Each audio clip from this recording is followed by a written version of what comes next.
For thousands of years, ancient civilizations left behind puzzles that continue to challenge our understanding of human history. From massive stone monuments that seem impossible to build with primitive tools, to underground cities that could house entire populations, these mysteries span every continent and time period. Some involve lost technologies that we still cannot replicate today, while others feature undeciphered scripts that guard their secrets in symbols we cannot read. Each discovery forces us to reconsider what we thought we knew about our ancestors and their capabilities. We will examine the evidence with the same careful attention that modern investigators bring to cold cases, looking at what we know, what experts disagree about, and what questions remain unanswered. From the world's oldest temple complex that predates Stonehenge by 6,000 years, to underwater formations that might be natural rock or lost cities, these cases reveal how much of the past remains hidden from our understanding. Nazca Lines, Messages in the Desert. On June 22, 1941, American archaeologist Paul Kosok stood on a small hill overlooking the Nazca Desert in southern Peru, watching the sun set on the winter solstice. As the golden orb touched the horizon, Kosok realized something extraordinary. The massive straight line carved into the desert floor below him pointed directly toward the setting sun. At that moment, he understood he was looking at what he would later call the largest astronomy book in the world. This chance observation would launch decades of research into one of archaeology's most enduring mysteries, the Nazca Lines. The story of these desert drawings begins long before Kosok's revelation, stretching back over 2,000 years to when the Nazca civilization flourished in Peru's coastal desert. Between 200 BCE and 700 CE, the Nazca people created over 700 individual geoglyphs across 200 square miles of desert plateau. They worked systematically, removing dark surface stones to reveal the lighter sand beneath, creating lines, geometric shapes, and animal figures that would survive for millennia in the bone-dry climate. The earliest geoglyphs weren't created by the Nazca people themselves, but by their predecessors, the Paracas culture, around 500 BCE. These initial designs were simpler, focusing on straight lines and basic geometric patterns. The Paracas established the fundamental technique that would be perfected by later cultures, carefully removing the dark, weathered stones from the desert surface to expose the lighter sediment underneath. This process, known as creating negative geoglyphs, took advantage of the desert's unique geological conditions. The Nazca Desert provided the perfect canvas for these ancient artists. The region receives less than an inch of rainfall per year, making it one of Earth's driest places. The desert floor consists of a layer of dark stones that have been oxidized by centuries of exposure to sun and wind, creating what geologists call desert varnish. Beneath this dark layer lies lighter-coloured sand and soil. By simply moving the surface stones aside, ancient peoples could create lines that would remain visible for thousands of years. As the Nazca culture developed between 200 BCE and 700 CE, their geoglyphs became increasingly sophisticated. They expanded beyond simple lines to create complex animal figures, a spider stretching 150 feet across, a hummingbird with a wingspan of 200 feet, a monkey with a spiraling tail extending over 300 feet. These weren't crude drawings, but carefully planned designs that required precise coordination and advanced understanding of large-scale construction techniques. The construction process itself reveals the organizational capabilities of Nazca society. Creating the larger animal figures required teams of workers following carefully planned designs. Recent archaeological experiments have shown that a team of 15 people could create a simple line geoglyph about 100 feet long in a single day. The more complex animal figures would have required weeks or months of coordinated effort, suggesting these projects were important enough to justify significant community investment. Archaeological evidence indicates that different types of geoglyphs were created during distinct periods of Nazca civilization. The earliest phase, influenced by Paracas traditions, focused on straight lines and geometric shapes. The middle period saw the creation of the famous animal figures that attract most attention today. The final phase returned to geometric designs but with increased complexity, featuring intricate patterns and astronomical alignments that suggest evolving religious or ceremonial purposes. The Nazca weren't unique in creating large-scale ground drawings. Similar geoglyphs appear across the Americas, suggesting either cultural diffusion or parallel development of similar ideas. In Chile's Atacama Desert, the massive Atacama Giant stretches over 390 feet across a hillside. Created by pre-Columbian peoples between 1000 and 1400 CE, this enormous human figure demonstrates that the impulse to create large-scale desert art extended far beyond the Nazca region.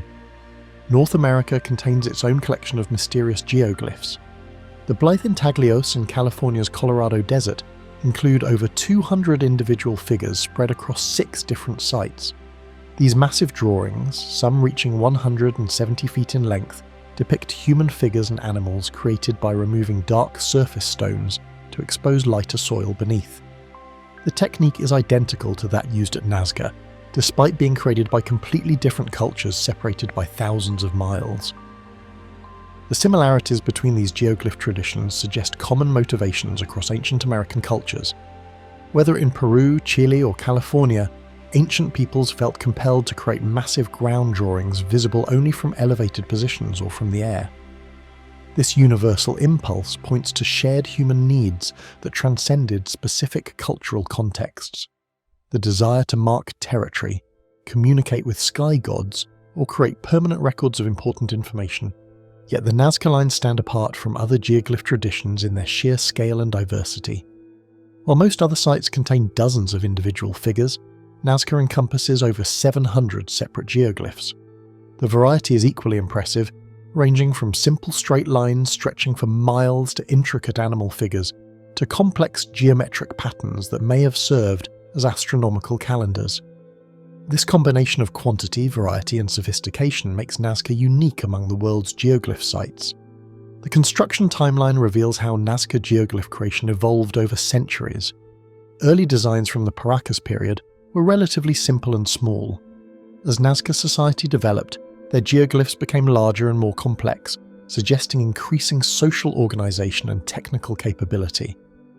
The peak period between 200 and 450 CE saw the creation of the most famous animal figures, indicating this was when Nazca civilization reached its cultural and political height. During the later Nazca period, from 450 to 700 CE, geoglyph creation shifted focus again. Fewer animal figures were created, but geometric designs became increasingly sophisticated. Some of these later geoglyphs show clear astronomical alignments, suggesting the purpose of the lines evolved from representing animals or marking territory to serving as tools for tracking celestial events and maintaining agricultural calendars. The decline of geoglyph creation coincided with broader changes in Nazca society. Around 700 CE, the Nazca civilization began to collapse, possibly due to prolonged drought that made their desert agriculture unsustainable. As social organization broke down, the massive community projects required for creating large geoglyphs became impossible. The tradition that had flourished for over 1,000 years gradually died out, leaving the existing lines as monuments to a vanished culture. The rediscovery of the Nazca lines in the modern era began with Spanish conquistadors who occasionally reported seeing lines in the desert, but didn't understand their significance. The lines remained largely unknown to the outside world until the development of aviation in the early 20th century. Pilots flying over the Nazca region began reporting strange ground markings that were invisible from surface level but clearly visible from the air. Paul Cusack's systematic study beginning in the 1940s marked the first serious scientific investigation of the lines. Working with German mathematician Maria Reiche, Cusack documented hundreds of individual geoglyphs and began developing theories about their purpose. Their work revealed that many lines had astronomical alignments, pointing towards sunrise or sunset positions during solstices and equinoxes. This suggested the line served as a massive astronomical calendar for tracking seasonal changes crucial to desert agriculture. Maria Reiche dedicated over 40 years of her life to studying and protecting the Nazca lines. Living in a simple house near the site, she walked the desert for decades, mapping individual geoglyphs and documenting their alignments with celestial events. Reiche's work established many of the astronomical correlations that continue to influence theories about the line's purpose. Her dedication also helped preserve the site from damage by increasing tourism and development pressure. Recent archaeological research has expanded understanding of the lines beyond Cusack and Reiche's astronomical theories. Ground surveys have revealed that many geoglyphs align not with celestial events, but with underground water sources, In a desert environment, knowing the location of aquifers would have been crucial for survival. This water-finding theory suggests the lines served practical purposes related to resource management rather than purely ceremonial or astronomical functions. Modern technology continues to reveal new aspects of the Nazca lines. Satellite imagery has identified previously unknown geoglyphs, while drone surveys provide detailed documentation impossible with ground-based methods. In 2018, archaeologists announced the discovery of over 50 new geoglyphs using drone technology, suggesting that many more lines remain to be found beneath centuries of accumulated sand and debris. The preservation of the Nazca lines presents ongoing challenges that mirror broader issues facing geoglyph sites worldwide. Climate change is altering weather patterns in the Nazca Desert, potentially bringing more rainfall that could erode the delicate lines. Tourism pressure continues to grow as the site becomes increasingly famous, requiring careful management to prevent damage from foot traffic and vehicle access. Comparison with other geoglyph sites worldwide reveals both the universality of this art form and the unique characteristics that make Nazca special. While cultures across the globe created large-scale ground drawings, few sites match Nazca's combination of preservation, variety and scale. The dry climate that made the lines possible also ensured their survival, creating a unique window into ancient artistic and engineering capabilities. The ongoing mystery of the Nazca Line's ultimate purpose continues to generate new research and theories. Some scholars propose they were processional routes for religious ceremonies. Others suggest they were territorial markers defining different tribal areas. Still others argue they combined multiple functions: astronomical calendar, water-finding guide, ceremonial space, and artistic expression all rolled into one massive landscape project. What remains clear is that the Nazca lines represent one of humanity's most ambitious attempts to create art on a landscape scale. The ancient peoples who devoted centuries to creating these desert drawings left us a legacy that continues to inspire wonder and speculation. Each new discovery adds pieces to the puzzle while raising fresh questions about the motivations and methods of their creators. The Voynich manuscript. Imagine this. You're browsing through a dusty collection of medieval books in an Italian monastery when you discover a manuscript unlike anything you've ever seen. The pages are filled with bizarre symbols that look almost like letters but belong to no known alphabet. Strange plants with impossible root systems sprawl across colourful illustrations. Naked women bathe in interconnected pools beneath circular diagrams that might be astronomical charts or magical formulas. The text flows in neat paragraphs as if it makes perfect sense, but every attempt to read a single word fails completely. This was exactly what happened to rare book dealer Wilfrid Voynich in 1912 when he acquired what would become the world's most famous unreadable book. Voynich purchased the manuscript from the Jesuit college at Frascati near Rome as part of a collection of ancient texts. The monks had kept it in their library for centuries, apparently unaware that they possessed one of history's greatest linguistic puzzles. The manuscript consists of 240 pages of vellum, carbon dated to between 1404 and 1438, making it a genuine medieval artifact. But unlike other manuscripts from that period, this one seems to have been written in a completely unknown language, using an alphabet that appears nowhere else in human history. The investigation into the manuscript's contents reveals a document divided into 6 distinct sections, each more mysterious than the last. The largest section depicts botanical illustrations showing 113 different plants, most of which cannot be identified with any known species. Some appear to be imaginative combinations of real plant parts, with roots from one species attached to leaves from another.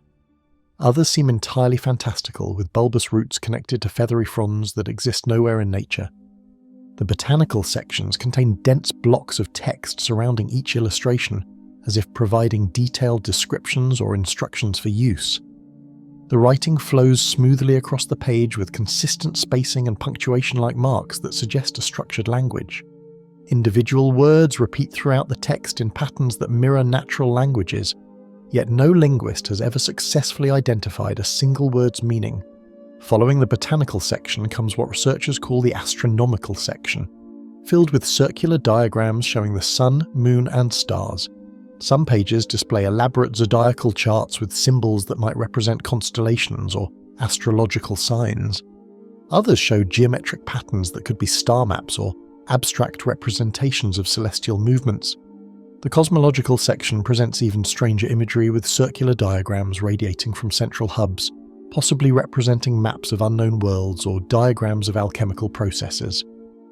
Perhaps the most unusual section shows what appears to be biological or medicinal content. Page after page depicts nude women bathing in elaborate systems of connected pools and tubes. Some figures hold containers or appear to be emerging from plant-like structures. The images might represent medicinal baths or pharmaceutical preparations, but they could equally be depicting some unknown ritual or mythological narrative. The first serious attempt to crack the manuscript's code came from William Friedman, one of America's greatest cryptographers. During World War II, Friedman had broken some of the most sophisticated enemy ciphers, but the Voynich manuscript proved to be his greatest challenge. Friedman assembled a team of expert codebreakers who spent decades analysing the manuscript's statistical properties.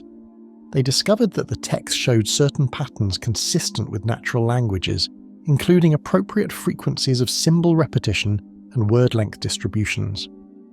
But despite years of intensive analysis, Friedman's team never succeeded in deciphering a single sentence.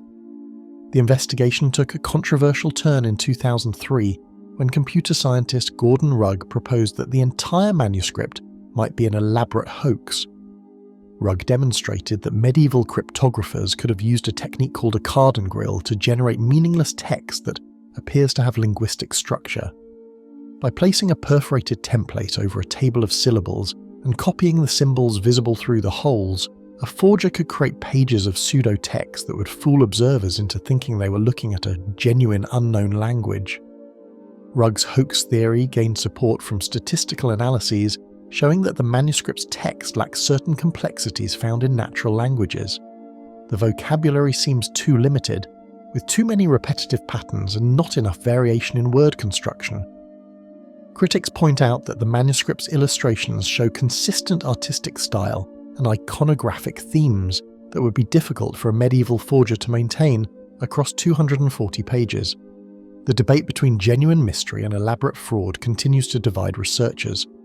Modern artificial intelligence has been brought to bear on the manuscript's secrets, but with limited success. Machine learning algorithms trained on dozens of medieval languages have attempted to find patterns that might reveal the underlying text.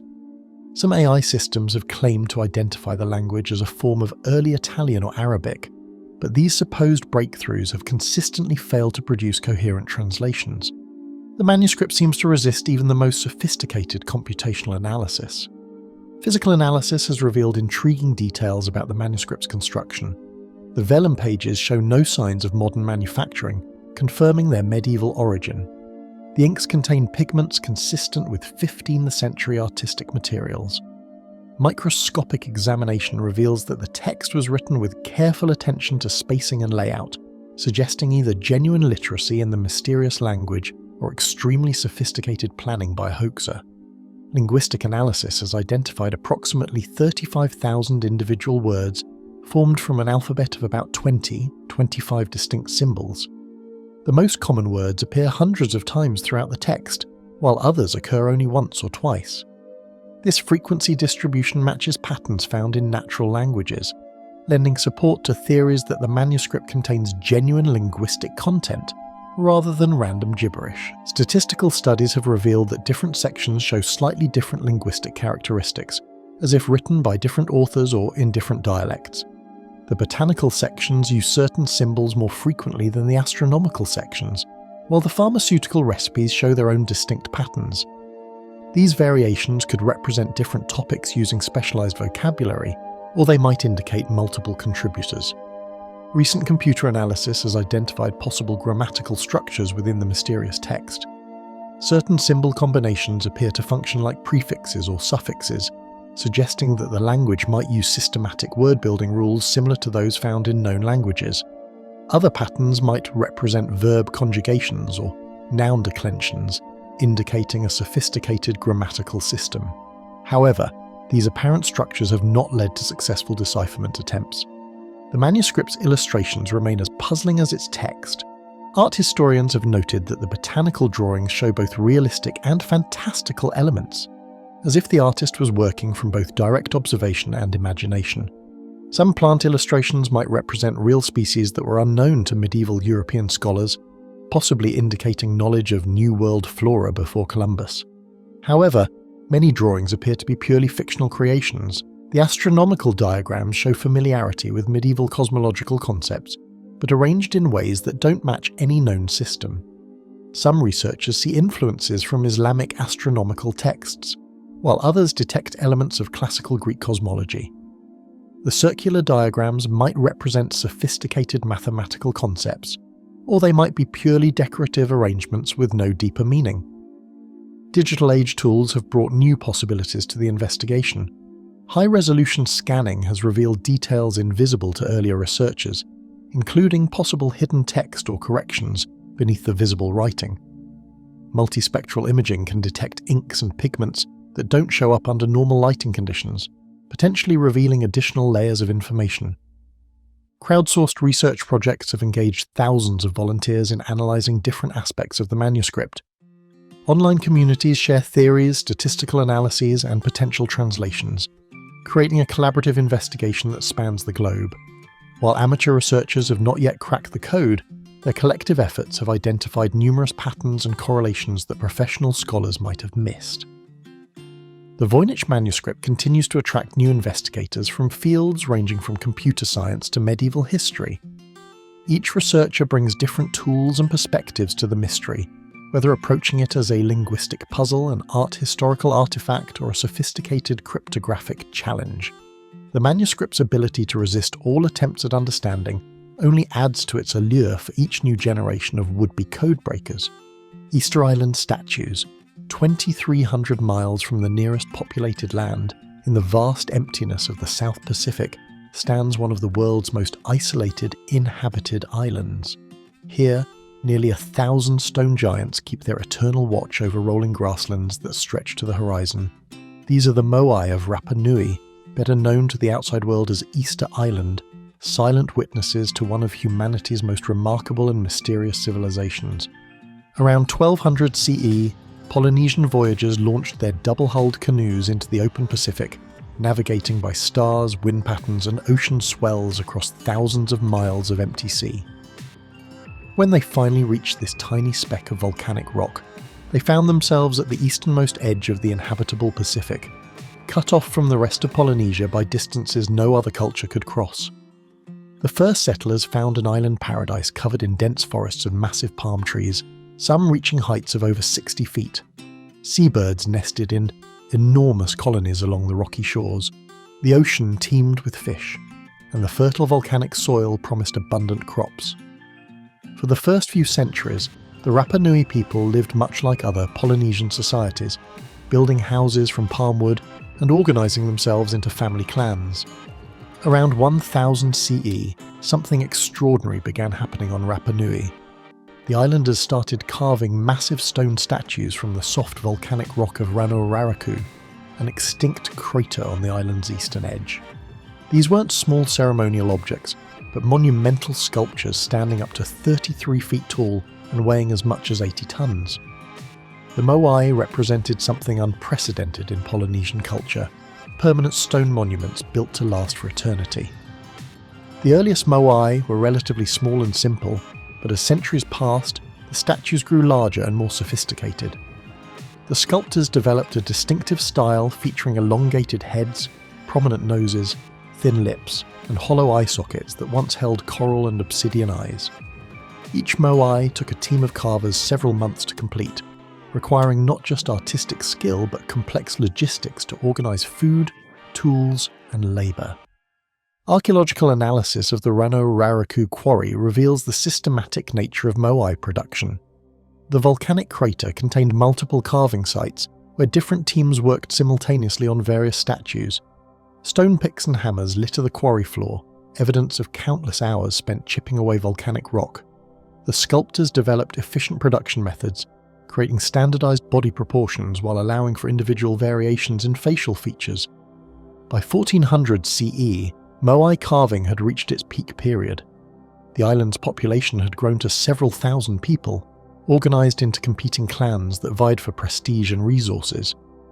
Each clan commissioned ever larger moai to honour their ancestors and demonstrate their power. The statues became symbols of ancestral protection, their faces turned inland to watch over the living descendants who created them. The transportation of completed moai from the quarry to ceremonial platforms around the island presented enormous challenges. The statues had to be moved across miles of rough terrain, without wheels, large animals, or advanced machinery. For decades, archaeologists debated how ancient engineers accomplished these seemingly impossible feats. Recent experimental archaeology has revolutionized this understanding. In 2012, researchers demonstrated that the statues could be walked upright using a sophisticated rocking technique. Teams of workers using ropes attached to the statue's head and base could make the moai waddle forward like enormous stone penguins. This method explains why many moai found along ancient roads appear to have walked partway to their destinations before being abandoned, standing upright where transportation crews left them. The Golden Age continued through the 1500s, with hundreds of statues being erected on ceremonial platforms called ahu around the island's perimeter. These platforms weren't just statue bases, but complex architectural structures incorporating precisely fitted stone blocks, burial chambers, and astronomical alignments. The largest ahu stretched over 400 feet long and supported 15 moai arranged in a line facing inland. But even as construction reached its peak, trouble was emerging across Rapa Nui. The island's forests were disappearing at an alarming rate, cut down to provide timber for statue transport, construction projects, and daily life needs. By 1500 CE, the giant palm forests that had covered the island for millennia were almost completely gone. Without trees to prevent soil erosion, agricultural productivity began declining just as the population reached its maximum size. The environmental crisis triggered a cascade of social changes. Without large trees to build traditional Polynesian canoes, the islanders became trapped on their remote island, cut off from ocean voyaging. Competition for shrinking resources intensified conflicts between clans, leading to warfare and social upheaval. Archaeological evidence from this period shows increased fortifications, weapons production, and signs of violence in human remains. Around 1600 CE, moai construction abruptly ceased. The last statues were left unfinished in the Rano Raraku quarry, their carvers apparently abandoning work in mid-project. Many completed moai were deliberately toppled from their platforms during clan warfare. Their protective power turned against rival groups. The social organisation that had sustained centuries of monumental construction collapsed. The period from 1600 to 1722 CE marked a transformation in Rapa Nui society. The population declined while traditional political authority broke down, replaced by a new system centred on the birdman cult at Orongo Ceremonial Village. Instead of honouring ancestor statues, competing groups now focused on an annual ritual where champions swam to offshore islets to collect the first seabird egg of the season. European contact in 1722 brought new challenges to an already stressed population. Dutch explorer Jacob Roggeveen, who gave the island its European name by arriving on Easter Sunday, found a society that had clearly seen better days. Many moai had been toppled, the landscape was treeless, and the inhabitants appeared to be struggling with basic subsistence. The 19th century brought final catastrophes to traditional Rapa Nui society. Peruvian slave raiders in 1862 kidnapped over 1,500 islanders, including most traditional leaders and cultural specialists. Those few who were eventually returned brought smallpox and other diseases that devastated the remaining population. By 1877, only 111 Rapa Nui people survived on their ancestral island. Chilean annexation of Easter Island in 1888 began a new chapter, though not necessarily better for the native population. The government leased most of the island to sheep ranchers, confining the remaining Rapa Nui people to a small settlement while thousands of sheep grazed among the ancient moai. This period saw further destruction of archaeological sites and continued suppression of traditional culture. The 20th century brought gradual recovery and renewed interest in Rapa Nui's archaeological treasures. Norwegian explorer Thor Heyerdahl's expeditions in the 1950s captured global attention and sparked serious scientific study. Archaeologist Joanne van Tilburg's Easter Island statue project, beginning in the 1980s, systematically documented all known moai and revealed new details about their construction and purpose. Recent archaeological discoveries continue to reshape understanding of Rapa Nui history. Excavations at Rano Raraku have revealed that many moai are actually complete statues with bodies buried by centuries of sediment accumulation. These hidden bodies contain elaborate petroglyphs and demonstrate the full artistic achievement of Rapa Nui sculptors, changing estimates of total moai numbers and revealing new aspects of their ceremonial significance. Modern research has also challenged traditional narratives about Easter Island's collapse. While environmental degradation and social conflict clearly occurred, recent studies suggest Rapa Nui society showed remarkable resilience in adapting to changing conditions. The islanders developed innovative agricultural techniques and maintained cultural traditions despite external pressures. Today, Easter Island faces new challenges as tourism brings thousands of visitors annually to see the famous moai. The Chilean government and Rapa Nui community work together to balance preservation needs with economic opportunities. Modern Rapa Nui people, now numbering several thousand, maintain connections to their ancestral culture while participating in the global economy. The moai themselves continue to reveal new secrets through ongoing research. Ground-penetrating radar has identified previously unknown statues buried beneath the surface, while detailed analysis reveals construction techniques, artistic traditions, and ceremonial functions. Climate change poses new threats, with rising sea levels and changing weather patterns potentially accelerating erosion of the volcanic rock. Pumapunku, high on Bolivia's Altiplano, at 12,800 feet above sea level, sits a collection of massive stone blocks that shouldn't exist according to conventional understanding of ancient technology. The scattered megalithic remains of Pumapunku look like the aftermath of a geological disaster. Enormous cut stones strewn across the desolate plateau, as if a giant had carelessly abandoned the pieces of an impossibly complex puzzle. But these aren't natural rock formations shaped by wind and weather. They're precisely engineered building blocks carved from some of the hardest stone on Earth, fitted together with tolerances that would challenge modern machinery. The name Pumapunku means Door of the Puma in the local Aymara language, though what remains today bears little resemblance to any recognizable doorway. What visitors encounter instead is a field of megalithic debris, massive stone blocks weighing up to 130 tons scattered across several acres of high-altitude grassland. Some blocks lie partially buried in the earth, others stand tilted at odd angles, and many show evidence of having been moved from their original positions by some tremendous force. The first European to document Pumapunku was Spanish chronicler Pedro Tiesa de Leon in 1549, who described finding enormous stone blocks so large and heavy that one wonders how human hands could have moved them. But serious archaeological investigation didn't begin until Austrian scholar Arthur Poznański arrived in the early 1900s. Poznański spent decades mapping and photographing the site, creating the first systematic records of the megalithic structures and their precise stonework. Poznański's initial observations revealed the extraordinary precision of Pumapunku's construction. The stone blocks weren't rough-hewn monuments, like those found at many ancient sites, but precisely engineered components with smooth surfaces, perfect right angles, and complex interlocking systems. Many blocks featured elaborate step-cut designs, while others contained perfectly circular holes drilled completely through their centres. The craftsmanship appeared to exceed anything achievable with primitive stone tools.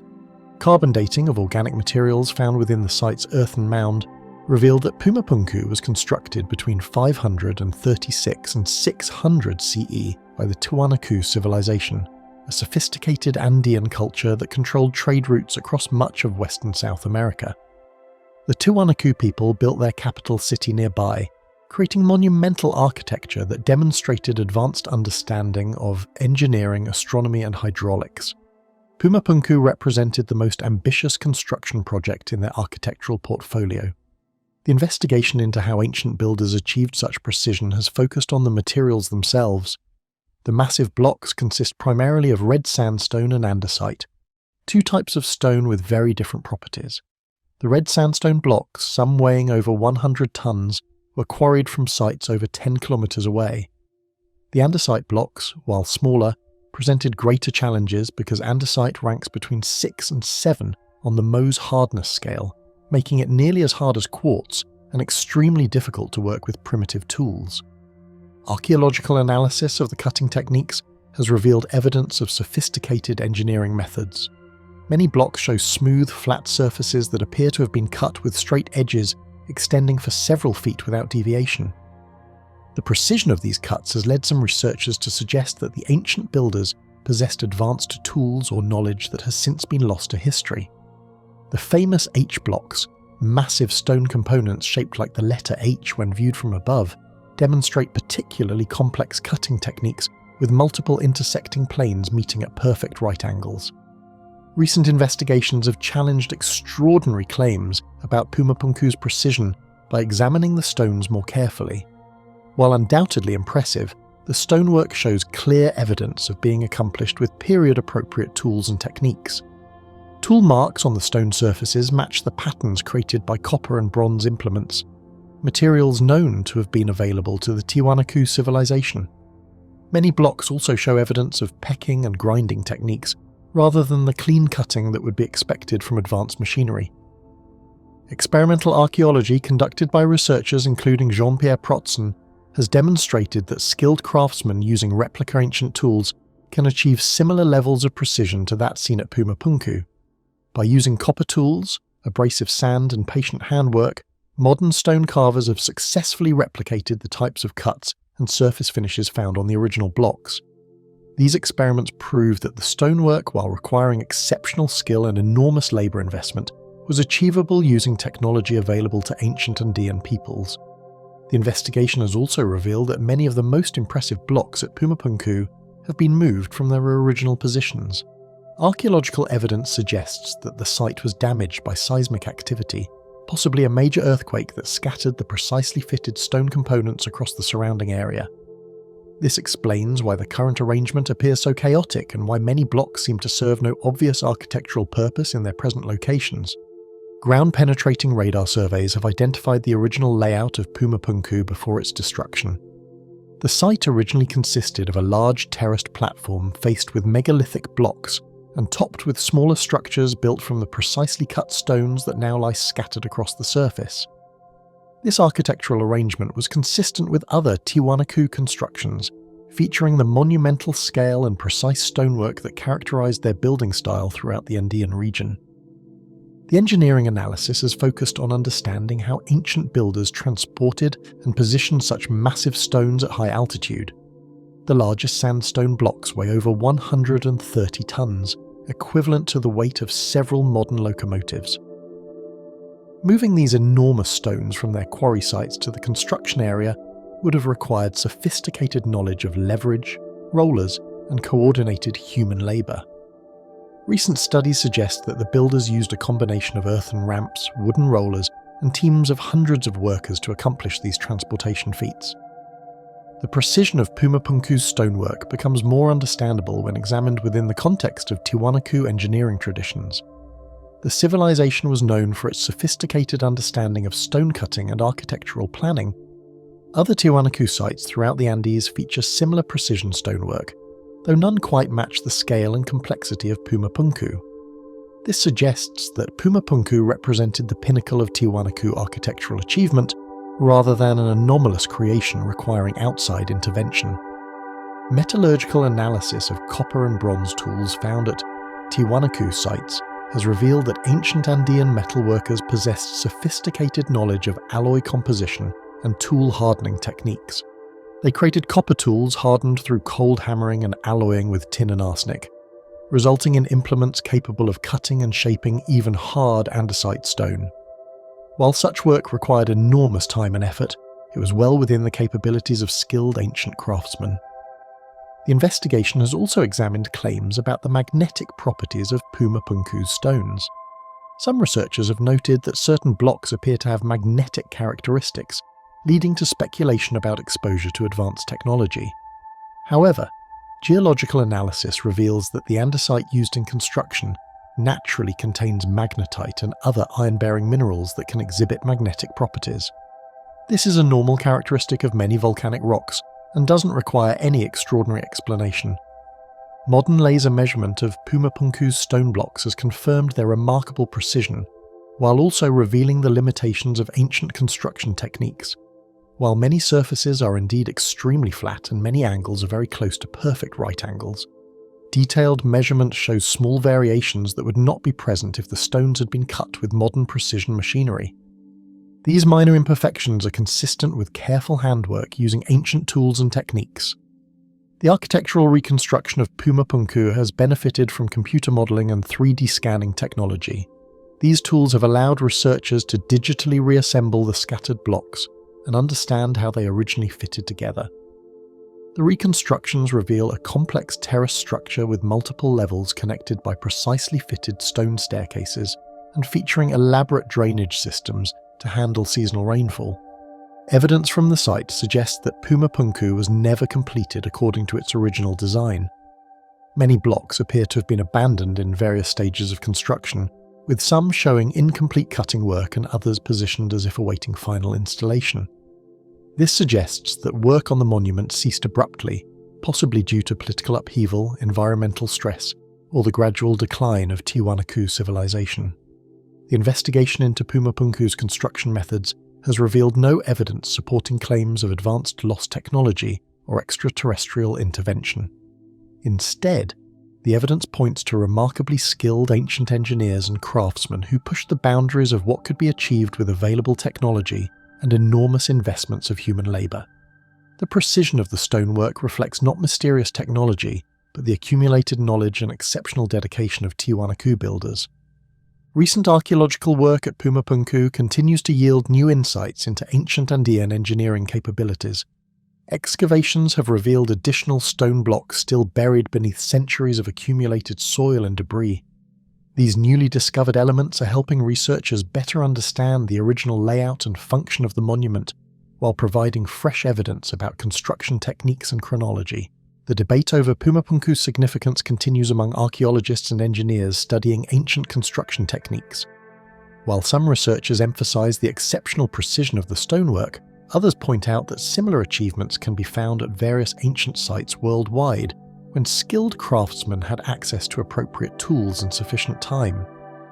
The monument stands as testament to human ingenuity and determination, rather than evidence of lost advanced civilizations or extraterrestrial assistance.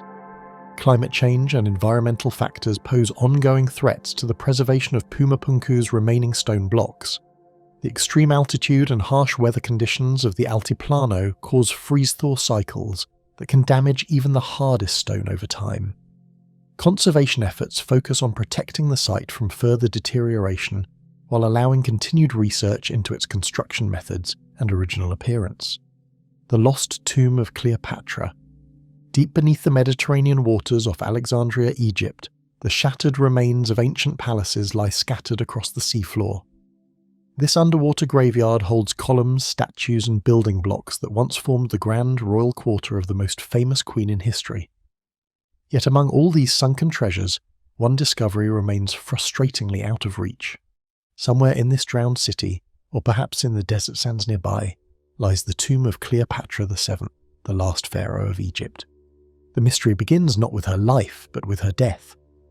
On August 30th, 30 BC, as Roman legions closed in on Alexandria, Cleopatra chose to end her own life rather than face capture and humiliation in Rome. Ancient sources describe how she arranged her burial with Mark Antony, her lover and ally, who'd already died by his own sword.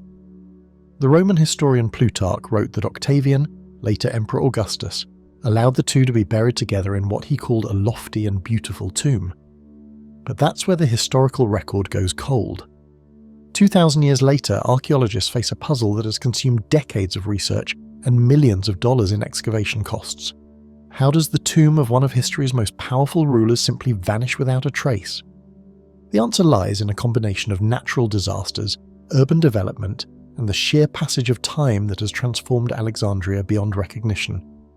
The ancient city where Cleopatra ruled was vastly different from the modern port that exists today. In her time, Alexandria was the jewel of the Mediterranean, home to the legendary library and lighthouse, one of the 7 wonders of the ancient world. The royal quarter, called the Bruchillon, stretched along the waterfront in magnificent splendour. massive earthquakes in 335 AD and 365 AD, followed by a devastating tsunami, sent much of this district crashing into the sea. The very ground where Cleopatra's tomb once stood may now lie under 30 feet of water and centuries of sediment. French marine archaeologist Frank Godillot has spent years mapping this underwater landscape. His team has recovered thousands of artifacts from the sunken royal quarter, including sphinxes, columns, and statues that once decorated Cleopatra's palace. In 1998, they discovered what appears to be the foundation of the famous Lighthouse of Alexandria. Yet despite finding clear evidence of the royal district, no tomb has emerged from the murky depths. This has led some researchers to look elsewhere. Dominican lawyer turned archaeologist Kathleen Martinez has dedicated over 15 years to excavating a site called Taposiris Magna, located about 25 miles west of Alexandria. Her theory centres on a fascinating historical detail. Ancient sources mention that Cleopatra claimed to be the reincarnation of the goddess Isis, and Taposiris Magna was a major centre of Isis worship. Martinez believes the queen chose this sacred location as her final resting place. The evidence at Taposiris Magna has been tantalising but inconclusive. Martinez's team has uncovered over 1,000 artefacts, including coins bearing Cleopatra's image, a bronze statue of Aphrodite, and numerous items that suggest high-status burials. In 2022, they discovered a 300-foot-long tunnel system beneath the temple complex. The tunnel, carved through solid rock, leads toward the Mediterranean Sea and may connect to other burial chambers. Most recently, in December 2024, Martinez announced the discovery of a white marble bust that she believes depicts Cleopatra herself. The artifact was found beneath the temple along with the remains of a Greek temple dating to the 4th century BC. However, many archaeologists dispute this identification, noting that the facial features don't match other known representations of the queen. The scholarly community remains deeply divided about Martinez's work. Critics argue that there's no concrete evidence linking Cleopatra to Taposiris Magna, and that the artifacts found there could belong to any number of wealthy individuals from the Ptolemaic period. They point out that ancient sources consistently place Cleopatra's burial in Alexandria proper, not at a distant temple complex. Dr. Zahi Hawass, Egypt's former Minister of Antiquities, represents the traditional view. He insists that Cleopatra was buried somewhere in Alexandria, most likely in the area now underwater. Hawass argues that as a Ptolemaic ruler, she would have been interred with her ancestors in the royal necropolis, not at a remote religious site. His team continues to search the submerged areas of the ancient city, using advanced sonar and underwater excavation techniques. The technical challenges of the search are immense. Alexandria has been continuously inhabited for over 2 millennia, meaning that any land-based tomb would be buried under layers of modern construction. The underwater sites face different problems. Poor visibility, strong currents, and the constant threat of shifting sediments make systematic excavation extremely difficult. Every artifact must be carefully cleaned and preserved to prevent deterioration in the saltwater environment. Recent technological advances have opened new possibilities for the search. Ground-penetrating radar has revealed underground chambers at several sites around Alexandria. Satellite imaging has identified unusual ground formations that could indicate buried structures.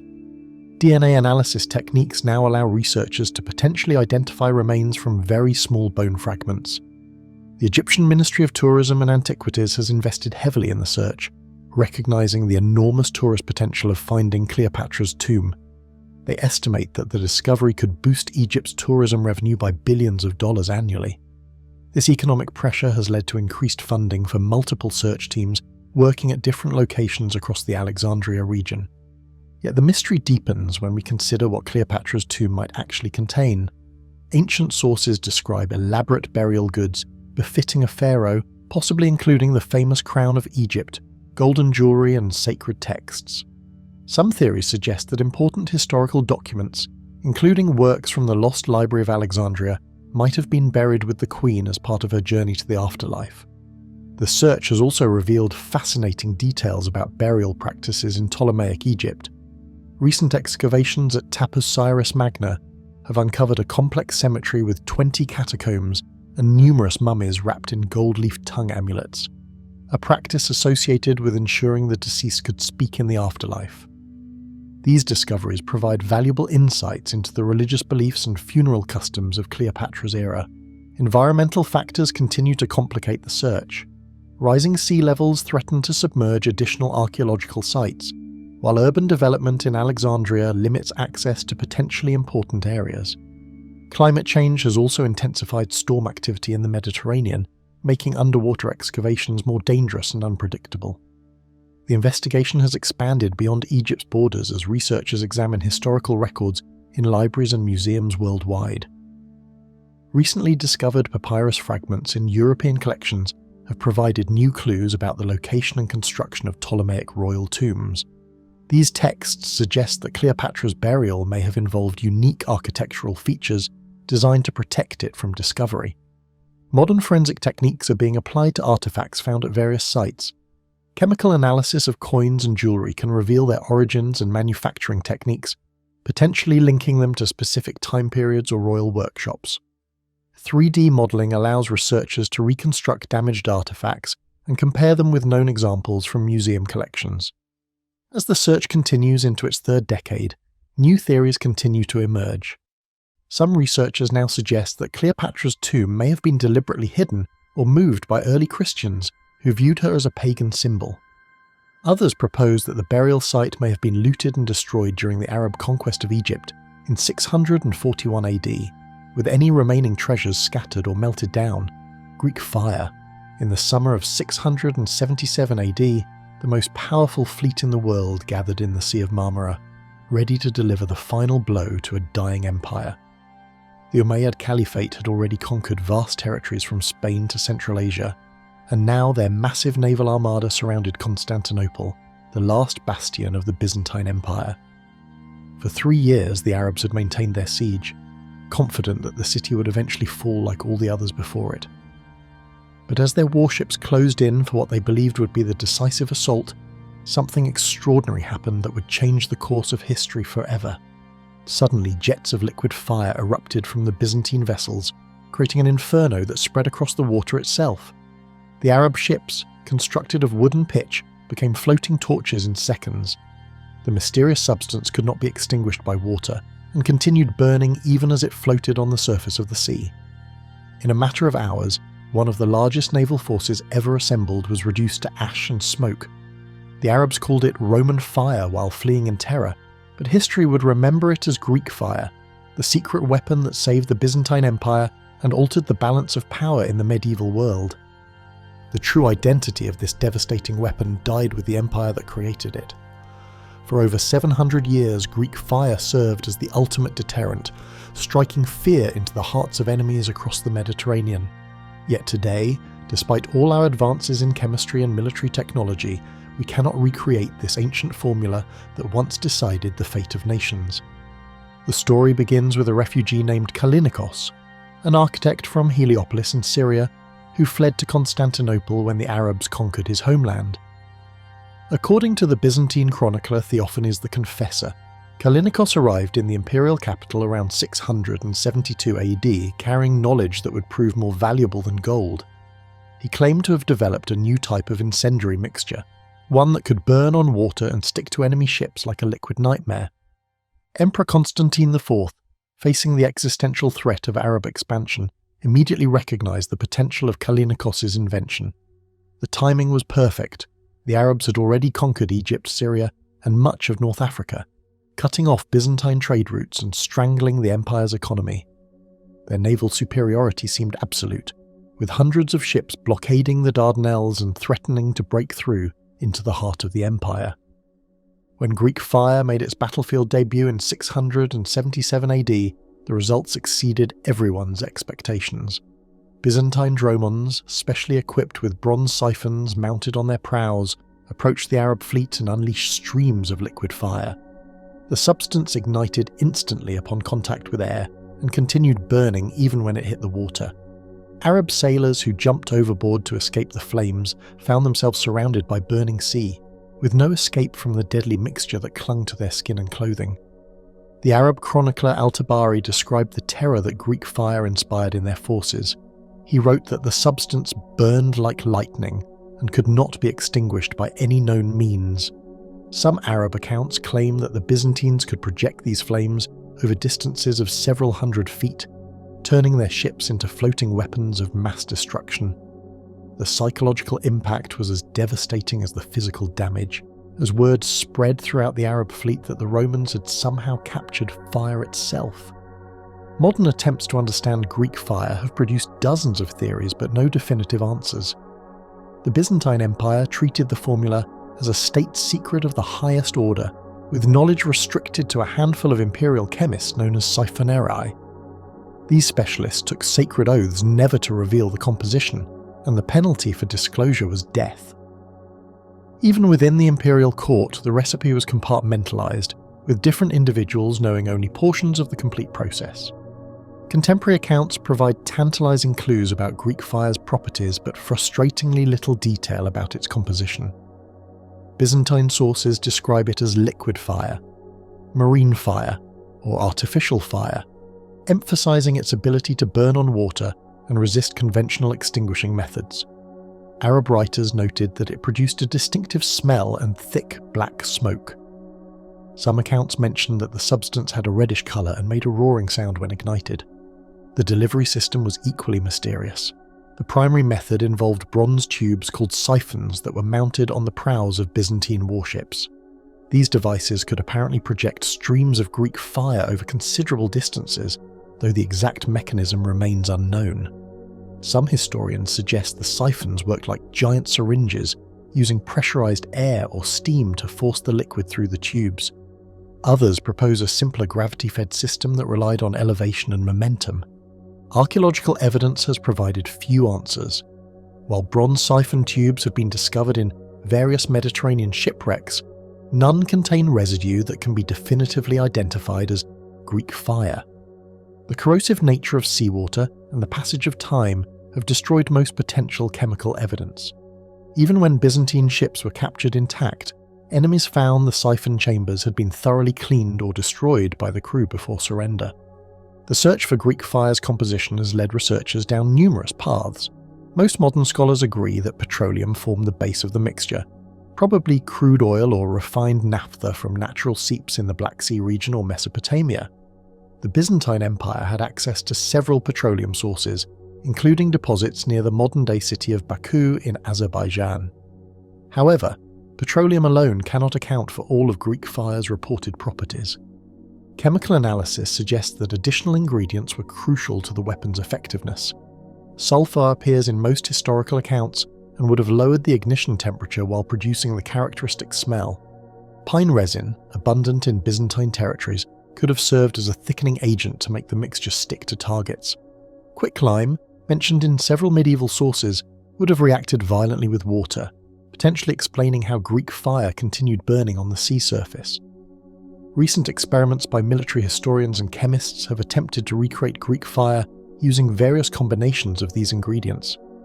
While several mixtures have produced impressive incendiary effects, none have fully matched the historical descriptions.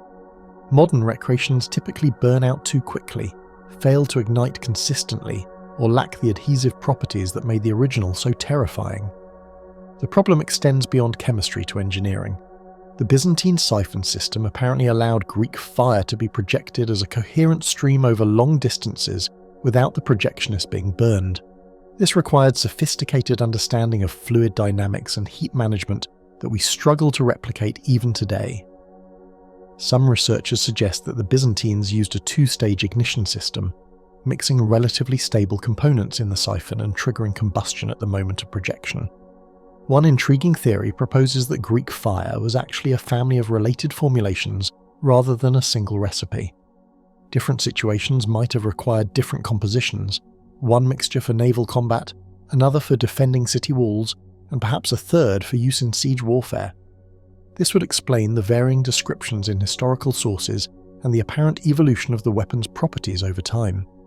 The decline of Greek fire parallels the decline of the Byzantine Empire itself. By the 10th century, references to the weapon become less frequent in historical records. Some scholars believe that the knowledge was gradually lost as the empire faced constant warfare and internal strife. Others suggest that advances in military technology, particularly the development of gunpowder weapons, made Greek fire obsolete rather than forgotten. The last confirmed use of Greek fire occurred during the siege of Constantinople in 1453, though by then it seems to have been far less effective than the legendary weapon of earlier centuries. Sultan Mehmed II's massive cannons ultimately breached the city's walls, ending both the Byzantine Empire and its most famous military secret.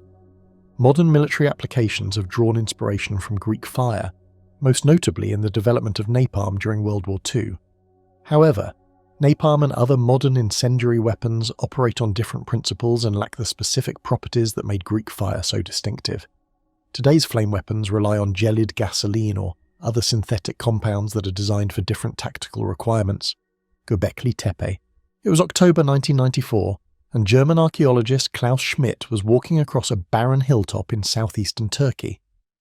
Local farmers had been finding strange stones for decades, stones they called Belly Hill, or Gobekli Tepe in Turkish. What Schmidt saw that day would change everything we thought we knew about human civilization. Schmidt bent down and picked up what locals had dismissed as old grave markers, but his trained eye immediately recognized something extraordinary. These weren't tombstones. They were the tops of massive limestone pillars, carved with intricate animal reliefs and buried under thousands of years of earth and debris. In that moment, Schmidt realized he was standing on top of what would become known as the world's oldest temple complex. The discovery sent shockwaves through the archaeological community. As excavations began, radiocarbon dating revealed the impossible. Gobekli Tepe was built around 9,600 BCE, making it over 11,000 years old. This wasn't just older than expected. It was older than agriculture itself, older than pottery, older than metal tools.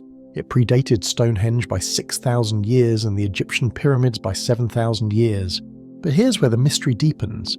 According to everything archaeologists thought they knew about human development, structures like this shouldn't exist. The site was built during the pre-pottery Neolithic period, when humans were still hunter-gatherers living in small nomadic groups. These were people who hadn't yet learned to farm, hadn't domesticated animals, hadn't even invented the wheel.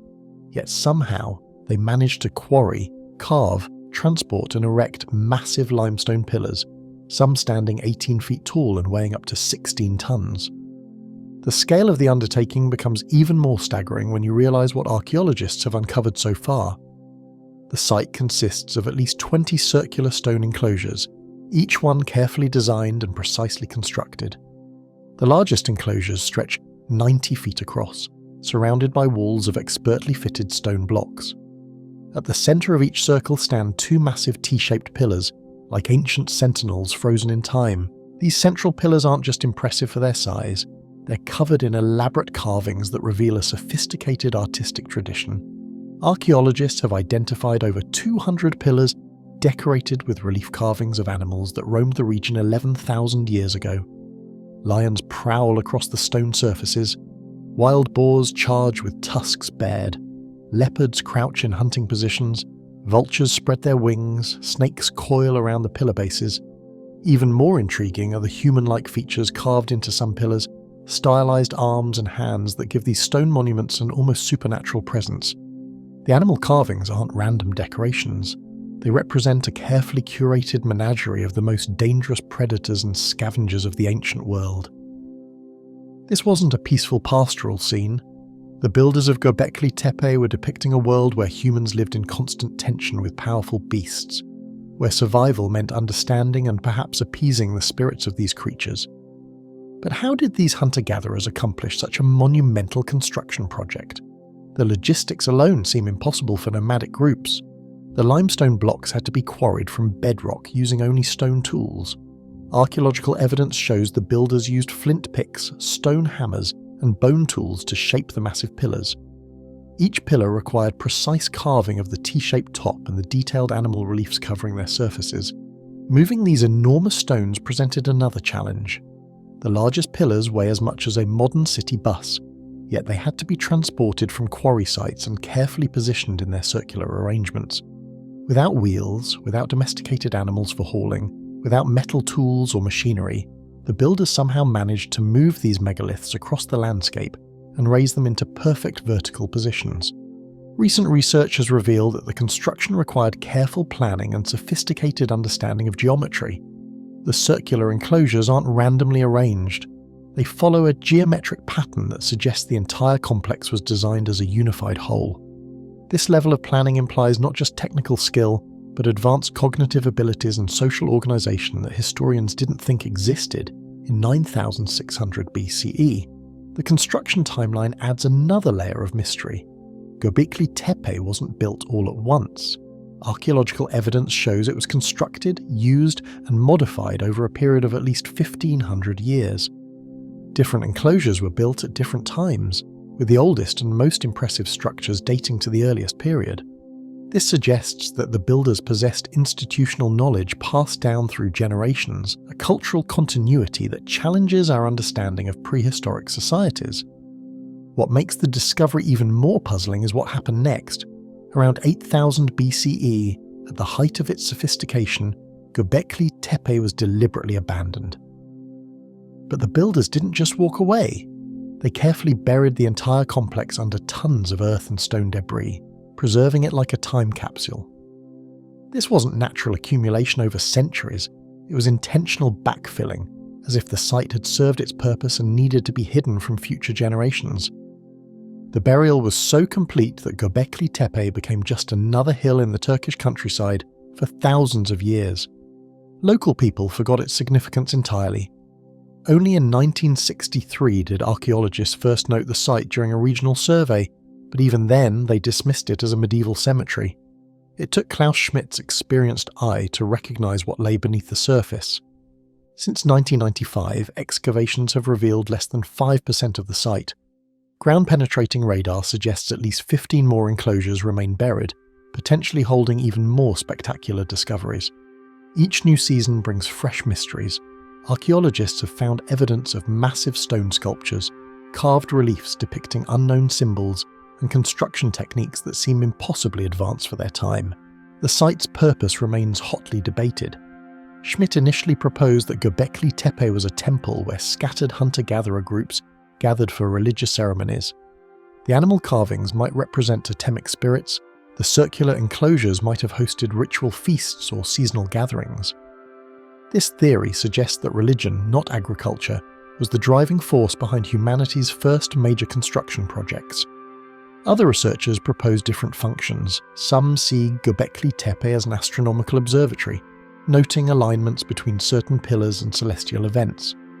Others suggest it was a territorial marker, a way for hunter-gatherer groups to claim ownership of prime hunting grounds. Still others propose it was a trading centre where different tribes exchanged goods, ideas, and cultural practices. Recent discoveries have added new dimensions to the mystery. Excavations have revealed evidence of large-scale feasting, with bone deposits showing that hundreds of people regularly gathered at the site to consume massive quantities of meat. Stone containers and food processing tools suggest sophisticated culinary practices.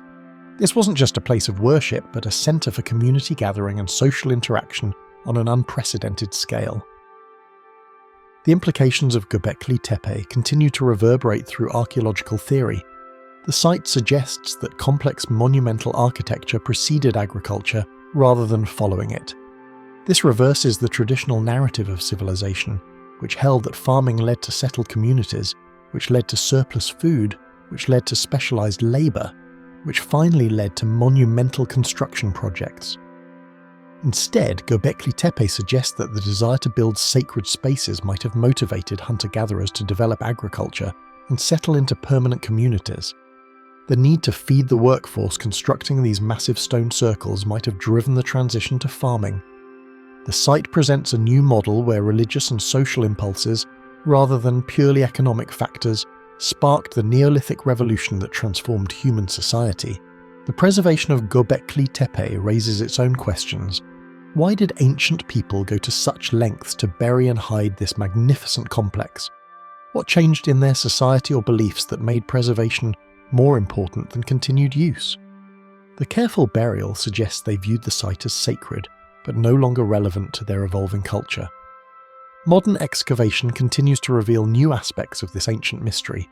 Each pillar uncovered, each carving analysed, each tool fragment studied adds pieces to a puzzle that remains far from complete.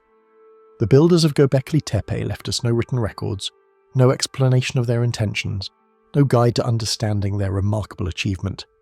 Yet their legacy transformed the world. The organisational skills required to build Gobekli Tepe set the stage for all future monumental architecture. The social cooperation necessary for such massive construction projects established patterns that would eventually lead to cities, governments and civilizations.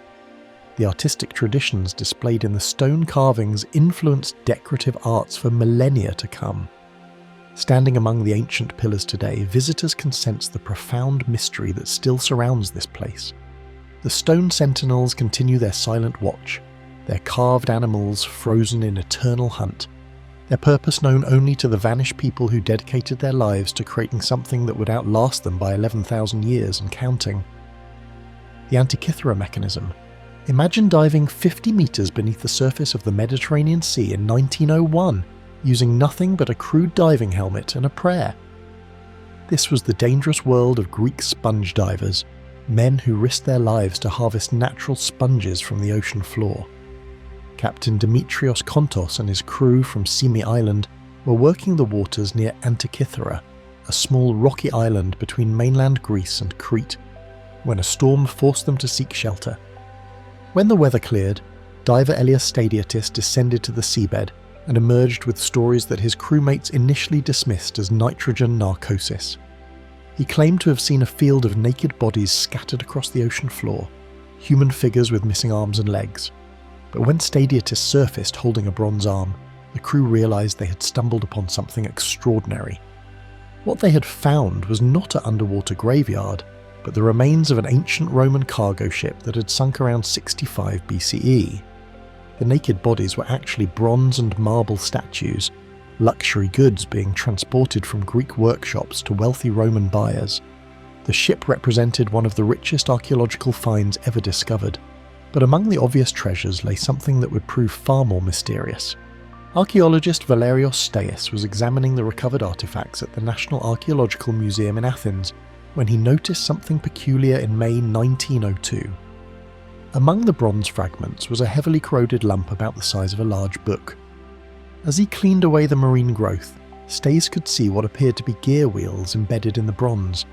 This was impossible according to everything historians knew about ancient technology.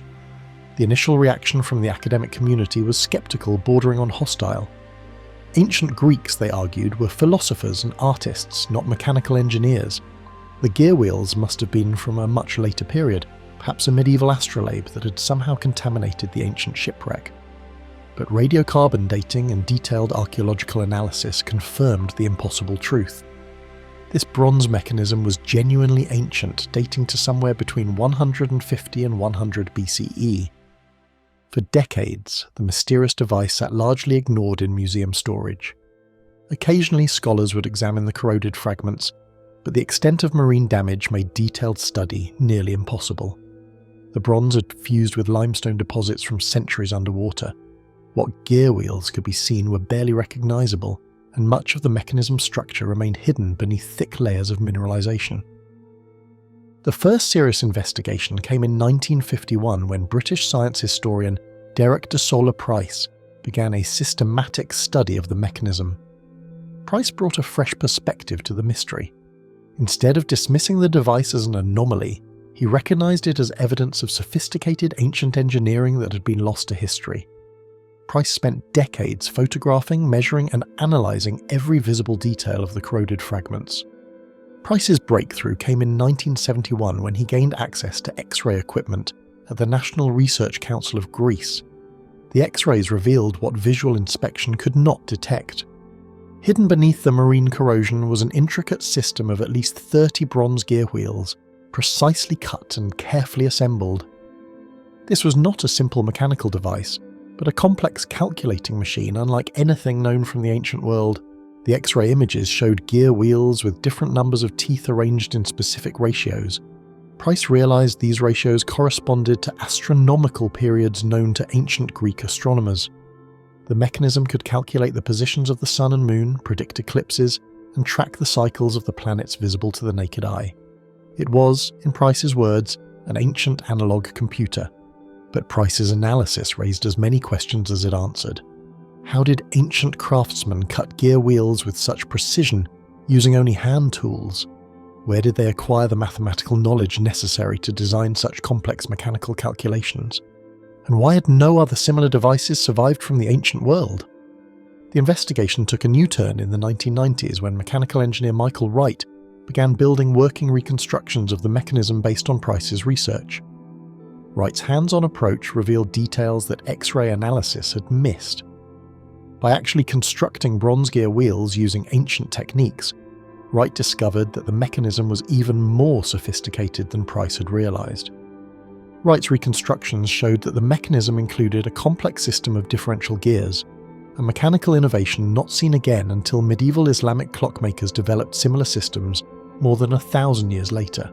The device could simultaneously track multiple astronomical cycles, automatically adjusting for the irregular motion of the moon and the varying lengths of calendar months. In 2005, the investigation entered a new phase when the Antikythera Mechanism Research Project gained access to advanced imaging technology. Led by mathematician Tony Freeth, the team used high-resolution X-ray computed tomography to peer deeper into the mechanism's structure than ever before. The new scans revealed previously hidden gear wheels and, most importantly, previously unreadable inscriptions. The inscriptions proved to be the mechanism's instruction manual, written in ancient Greek. As scholars painstakingly decoded the corroded text, they discovered that the device was even more ambitious than anyone had imagined. It wasn't just an astronomical calculator, but a comprehensive mechanical model of the cosmos as understood by ancient Greek science. The front of the mechanism displayed the positions of the Sun, Moon, and 5 known planets against the background of the zodiac. Pointers moved across bronze dials showing the current date in multiple calendar systems, including the Egyptian calendar, the Greek lunar calendar, and the 4-year cycle of the Olympic Games. Users could turn a hand crank to advance time forward or backward, watching celestial bodies move through their predicted paths. The back of the mechanism contained 2 large spiral dials that tracked longer astronomical cycles. One spiral displayed the 235-month Metonic cycle, which reconciled solar years with lunar months. The other showed the 223-month Saros cycle, which allowed the prediction of solar and lunar eclipses. Small inscriptions next to the eclipse predictions specified whether eclipses would be visible from specific locations and what time of day they would occur. Recent analysis has revealed even more sophisticated features. The mechanism included a mechanical system for tracking the irregular motion of the moon, accounting for the fact that the moon moves faster when it's closer to Earth.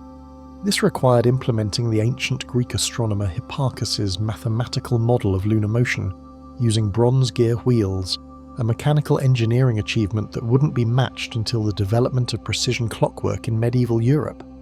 The investigation has also revealed clues about who built this remarkable device. The style of lettering and the specific astronomical parameters programmed into the mechanism suggest it was created in Rhodes or possibly Syracuse, centres of Hellenistic science and engineering. The sophistication of the gear cutting and the precision of the mathematical calculations indicate the work of master craftsmen working in collaboration with leading astronomers.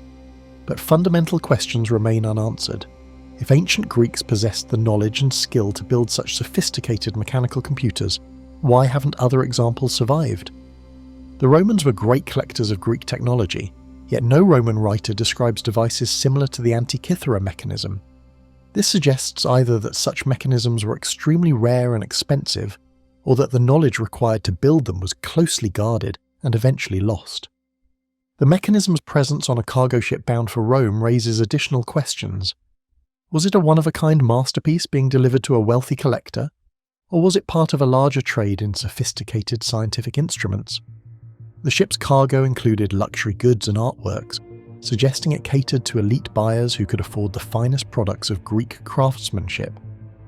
Modern attempts to fully reconstruct the mechanism continue to reveal new complexities. Each gear wheel that researchers examine shows evidence of careful planning and precise execution. The bronze alloy used in construction was specifically chosen for durability and workability. The gear teeth were cut with a precision that approaches modern manufacturing standards, yet accomplished using hand tools and techniques lost to history. The mathematical knowledge embedded in the mechanism represents the pinnacle of ancient Greek astronomy. The device incorporated the most advanced astronomical theories of its time, including sophisticated models for planetary motion and eclipse prediction. This suggests that theoretical astronomical knowledge was more advanced in the Hellenistic period than previously recognized, and that ancient scientists successfully bridged the gap between mathematical theory and practical, mechanical implementation. Computer simulations of the reconstructed mechanism show that it could accurately calculate astronomical positions for hundreds of years into the past or future. The device essentially automated the complex calculations that ancient astronomers performed by hand, representing a remarkable fusion of mathematical knowledge, mechanical engineering, and precision craftsmanship. Yet the investigation has also revealed the mechanism's limitations. While incredibly sophisticated for its time, the device couldn't account for all the irregularities in planetary motion that ancient astronomers had observed.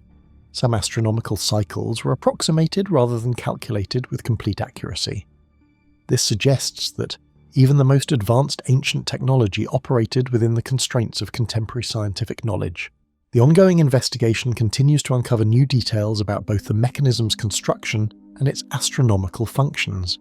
Recent research has focused on understanding how ancient craftsmen achieved such precise gear cutting, exploring possible manufacturing techniques that could produce the observed level of accuracy using period-appropriate tools and methods. As researchers piece together more fragments and decode additional inscriptions, the Antikythera mechanism continues to challenge assumptions about ancient technology and scientific knowledge. Each new discovery reveals another layer of sophistication in this unique survival from the ancient world, while simultaneously raising fresh questions about the technological achievements that may have been lost forever beneath the waves of time.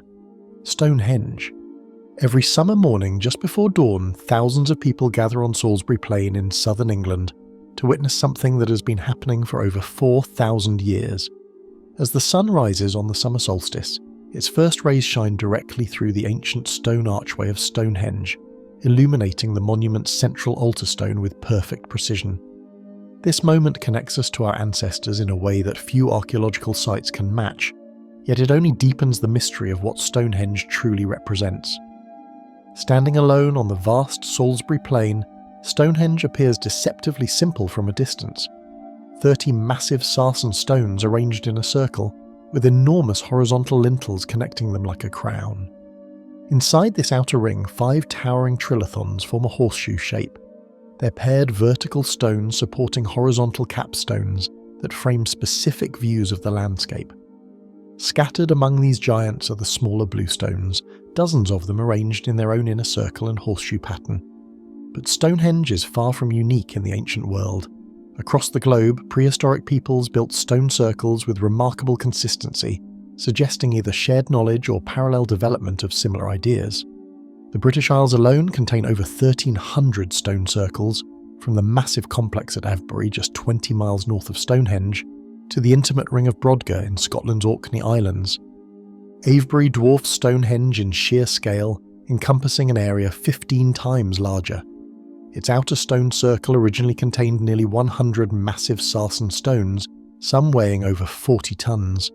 Unlike Stonehenge's carefully dressed stones, Avebury's megaliths remain in their natural irregular shapes, creating a wilder, more primal atmosphere.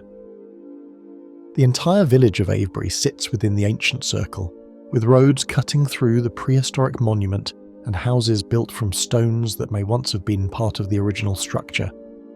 The similarities between Avebury and Stonehenge extend beyond their shared use of local sarsen stones. Both sites show evidence of multiple construction phases spanning centuries. Both align with significant astronomical events. Both were built by Neolithic communities that somehow coordinated massive construction projects requiring hundreds of workers over generations.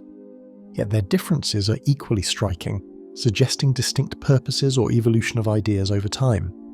Scotland's Ring of Brodgar offers another perspective on these ancient stone circles.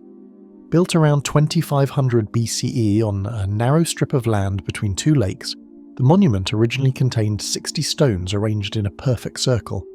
Only 27 stones remain standing today, but their placement creates dramatic views across the Orkney landscape. The stones themselves are local sandstone, but but their positioning shows the same careful attention to celestial alignments found at Stonehenge.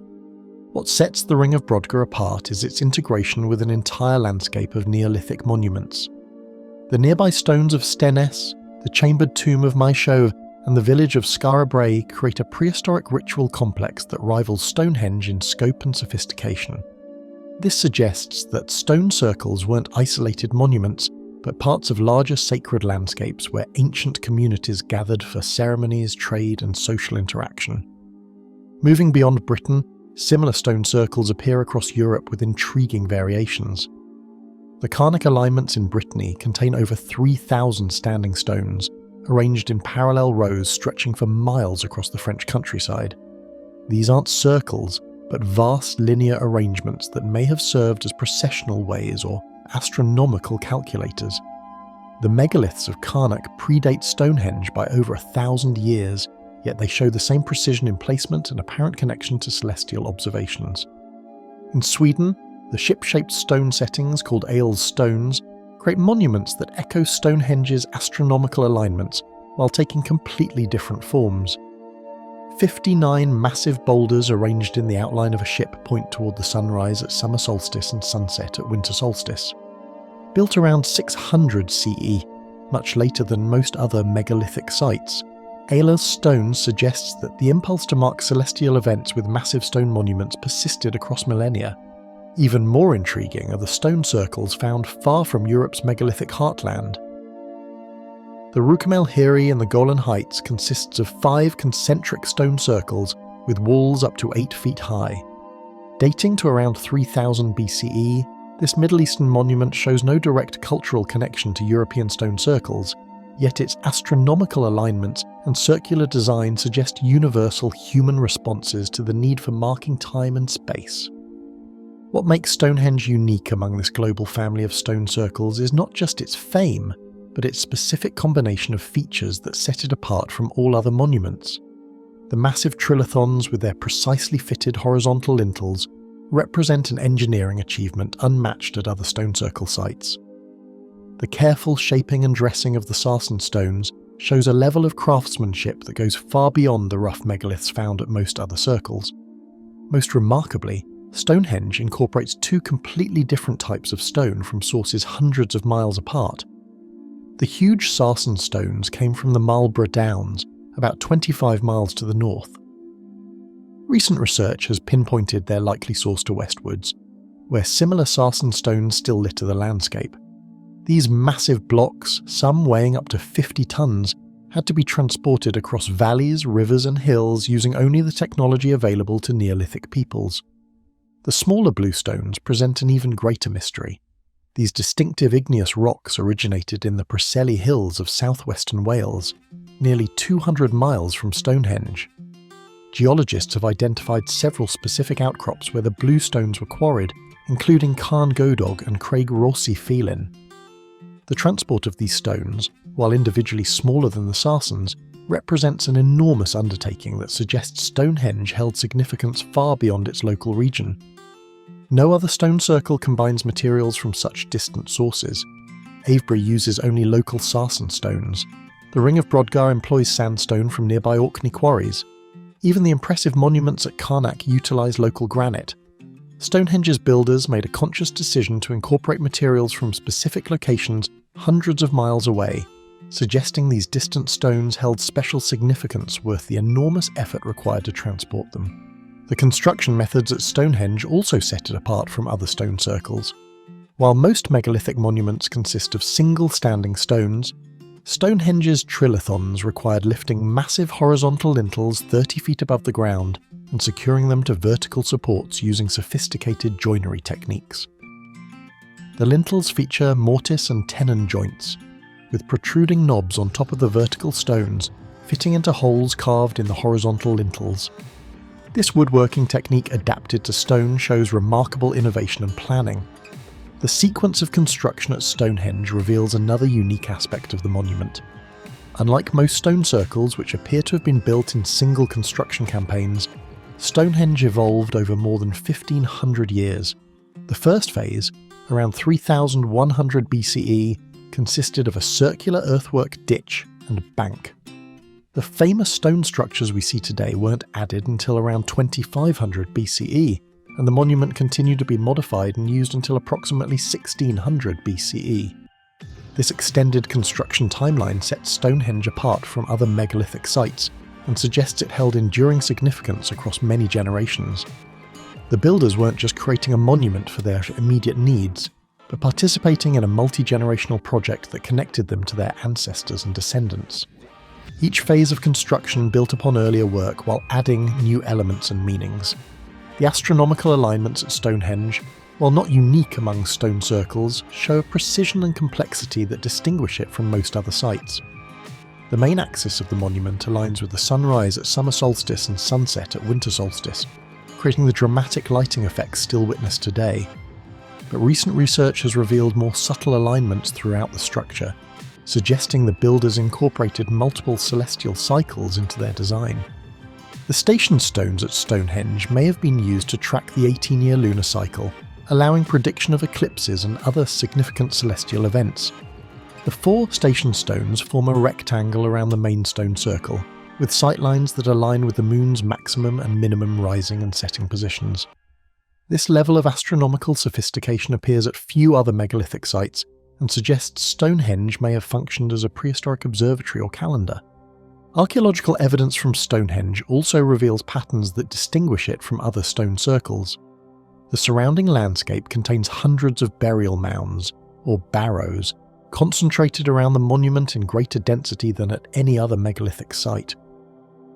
These burials span over 2,000 years, from the earliest phases of construction through the Bronze Age, suggesting Stonehenge remained a focal point for ritual activity long after its construction was complete. Cremated human remains found at Stonehenge indicate it may have served as a cemetery for elite individuals from across Britain.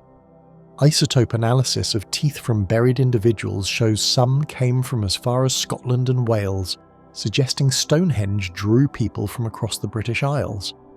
This pattern of long-distance pilgrimage or burial practices appears more pronounced at Stonehenge than at other stone circle sites. The artifacts found at Stonehenge also reflect its special status among megalithic monuments. Bronze Age burial goods include gold ornaments, amber beads, and copper daggers that demonstrate connections to continental Europe. The famous Amesbury archer, buried near Stonehenge around 2300 BCE, was equipped with the richest grave goods of any early Bronze Age burial in Britain, including gold hair ornaments and copper knives that originated in continental Europe. Recent discoveries continue to reveal new aspects that set Stonehenge apart from other stone circles. Ground-penetrating radar has detected a massive timber circle buried beneath the surrounding landscape, suggesting Stonehenge was part of an even larger monument complex. This timber circle, dubbed Durrington Walls, may have been a temporary structure used during construction or a complementary ritual site that worked in conjunction with the stone circle. The preservation of organic materials in the waterlogged soils around Stonehenge has provided unique insights into the lives of its builders. Analysis of food remains shows large-scale feasting involving cattle and pigs driven from across Britain. This evidence of communal gathering and celebration appears more extensive at Stonehenge than at other megalithic sites, reinforcing its role as a regional centre that drew people from distant communities. Modern acoustic analysis has revealed another unique aspect of Stonehenge. The arrangement of stones creates specific sound effects, amplifying voices and musical instruments within the circle while muffling sounds from outside. This acoustic design may have enhanced ritual activities, creating an immersive environment that separated participants from the external world. Few other stone circles show evidence of such deliberate acoustic planning. The continued reverence for Stonehenge long after its construction period also distinguishes it from most other megalithic sites. Roman writers mention the monument, and medieval chroniclers attributed its construction to supernatural forces. The site maintained its sacred character through changing cultures and religions in a way that few other prehistoric monuments achieved. The Great Pyramid construction methods. Walk into any bookstore today and you'll find shelves lined with books claiming the Great Pyramid was built by ancient aliens, lost civilizations with advanced technology, or mysterious forces beyond human understanding. Turn on the television and you'll see documentaries suggesting that massive stone blocks were levitated into place using sound waves or anti-gravity devices. These dramatic theories capture imaginations and sell millions of books, but they overlook something far more remarkable than any science fiction scenario: the actual engineering genius of ancient Egyptian workers who built the last surviving wonder of the ancient world, using nothing more than human ingenuity, copper tools, and wooden ramps. The Great Pyramid of Khufu stands 481 feet tall and contains approximately 2.3 million stone blocks, each weighing an average of 2.5 tons. The largest granite blocks in the King's Chamber weigh up to 80 tons. For over 4,000 years, people have wondered how ancient Egyptians accomplished this monumental construction project without modern machinery. The mystery has spawned countless theories, from the plausible to the absurd, but recent archaeological discoveries are finally providing concrete answers based on actual evidence rather than speculation. The breakthrough came in 2013 when archaeologists working at Wadi al-Jarf, an ancient port on the Red Sea coast, discovered fragments of the world's oldest papyrus documents. These weren't religious texts or royal proclamations, but something far more valuable for understanding pyramid construction: the detailed work logs of Merer, a boat captain who transported limestone from quarries to the Great Pyramid during its construction around 2580 BCE. Merer's papyrus provides a day-by-day account of the logistics involved in building the Great Pyramid. His team used wooden boats to transport limestone blocks from the Tura quarries, located on the opposite side of the Nile River from Giza.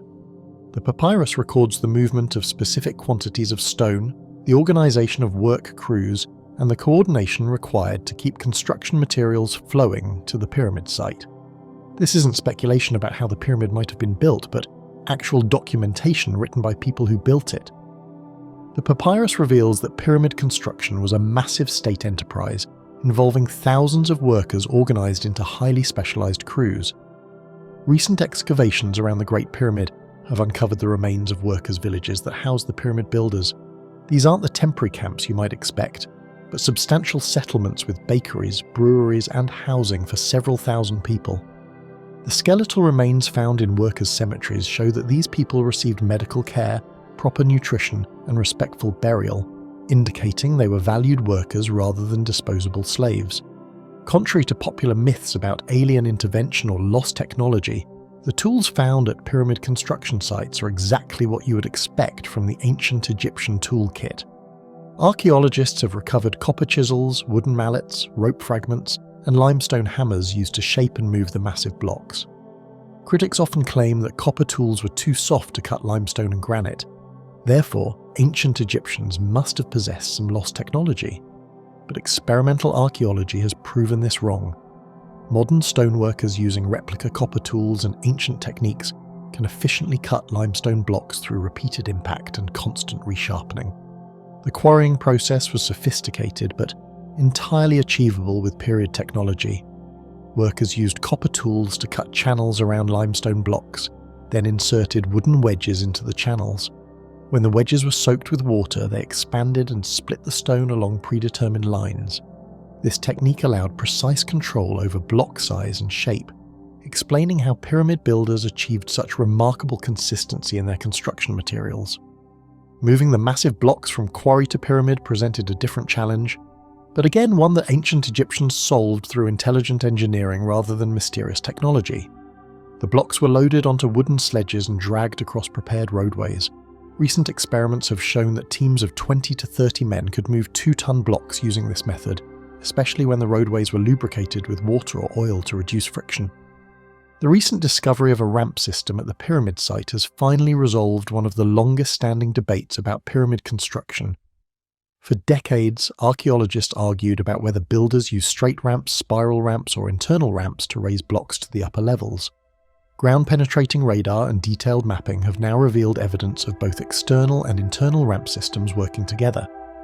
The external ramps were used for the bulk of construction, allowing large numbers of workers to transport blocks up the pyramid's face. As construction progressed and the pyramid grew taller, internal ramps were carved into the pyramid structure itself. These internal passages allowed workers to continue raising blocks even after external ramps became impractically long.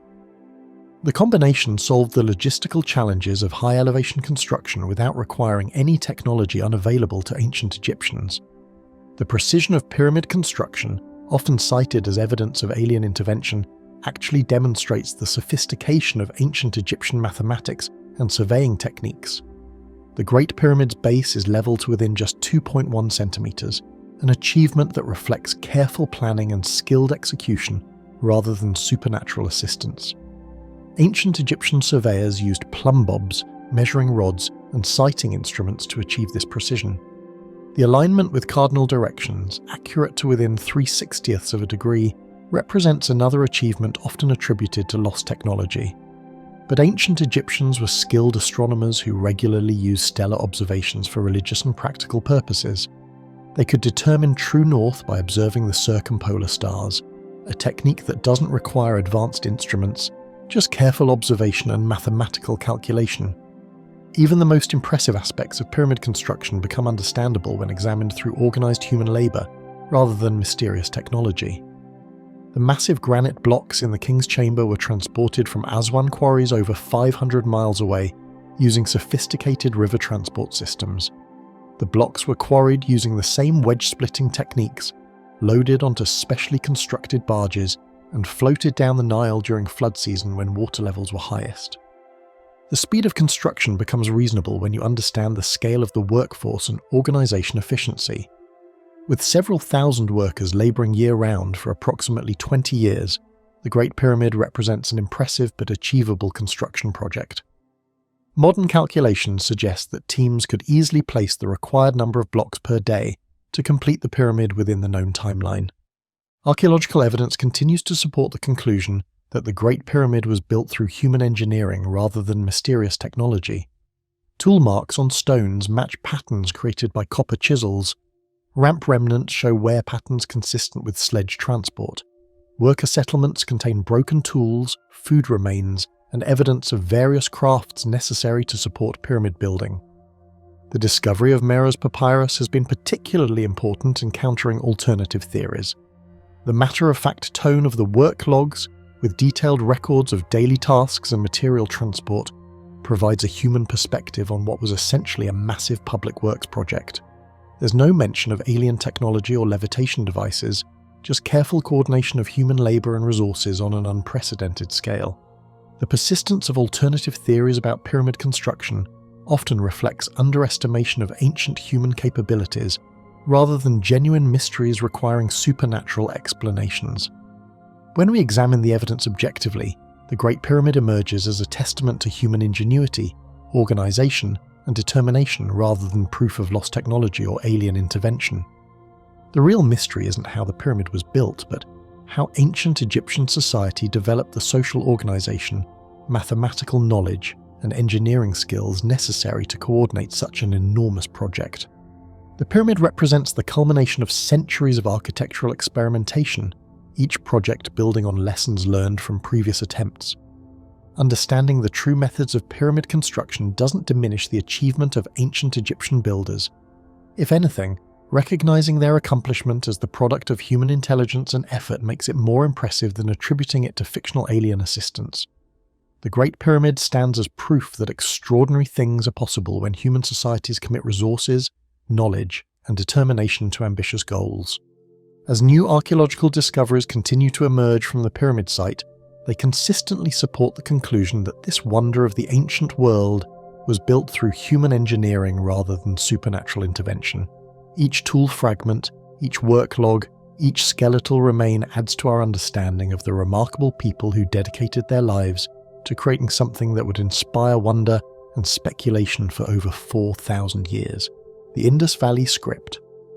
On a quiet afternoon in 1921, British archaeologist John Marshall held a small square seal in his palm, turning it over under the harsh Pakistani sun. The steatite object was beautifully carved with the image of a bull, but it was the row of strange symbols above the animal that captured his attention. Unlike anything he'd seen before, these markings consisted of geometric patterns, stylized figures, and abstract forms arranged in precise lines. Marshall had no way of knowing that he was holding one of humanity's most enduring puzzles, a script that would defy every attempt at decipherment for more than a century to come.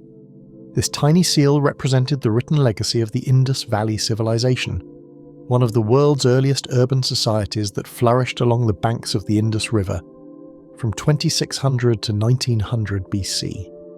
As Marshall and his team continued their excavations at Harappa, they uncovered thousands more inscriptions carved on seals, pottery, tablets, and bronze tools. Each discovery added to a growing collection of mysterious symbols that seemed to form a sophisticated writing system, yet one that remained completely unreadable. The Indus Valley civilization, also known as the Harappan civilization, was a marvel of ancient urban planning. Cities like Harappa and Mohenjo-Daro featured advanced drainage systems, standardized weights and measures, and sophisticated bronze technology. The people who built these cities clearly possessed the organizational skills and intellectual sophistication necessary for written communication. Their script appears on over 4,000 artifacts discovered across a vast area covering parts of modern Pakistan, northwestern India, and Afghanistan. What makes the Indus script so challenging is its unique character among ancient writing systems. Most successful decipherments have relied on bilingual texts, like the Rosetta Stone that unlocked Egyptian hieroglyphs. The Indus script offers no such key.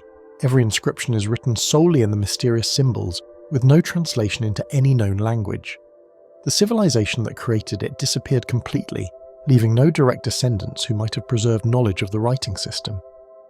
The script itself consists of approximately 417 distinct symbols, though some researchers count as few as 350 or as many as 600, depending on how they classify variations.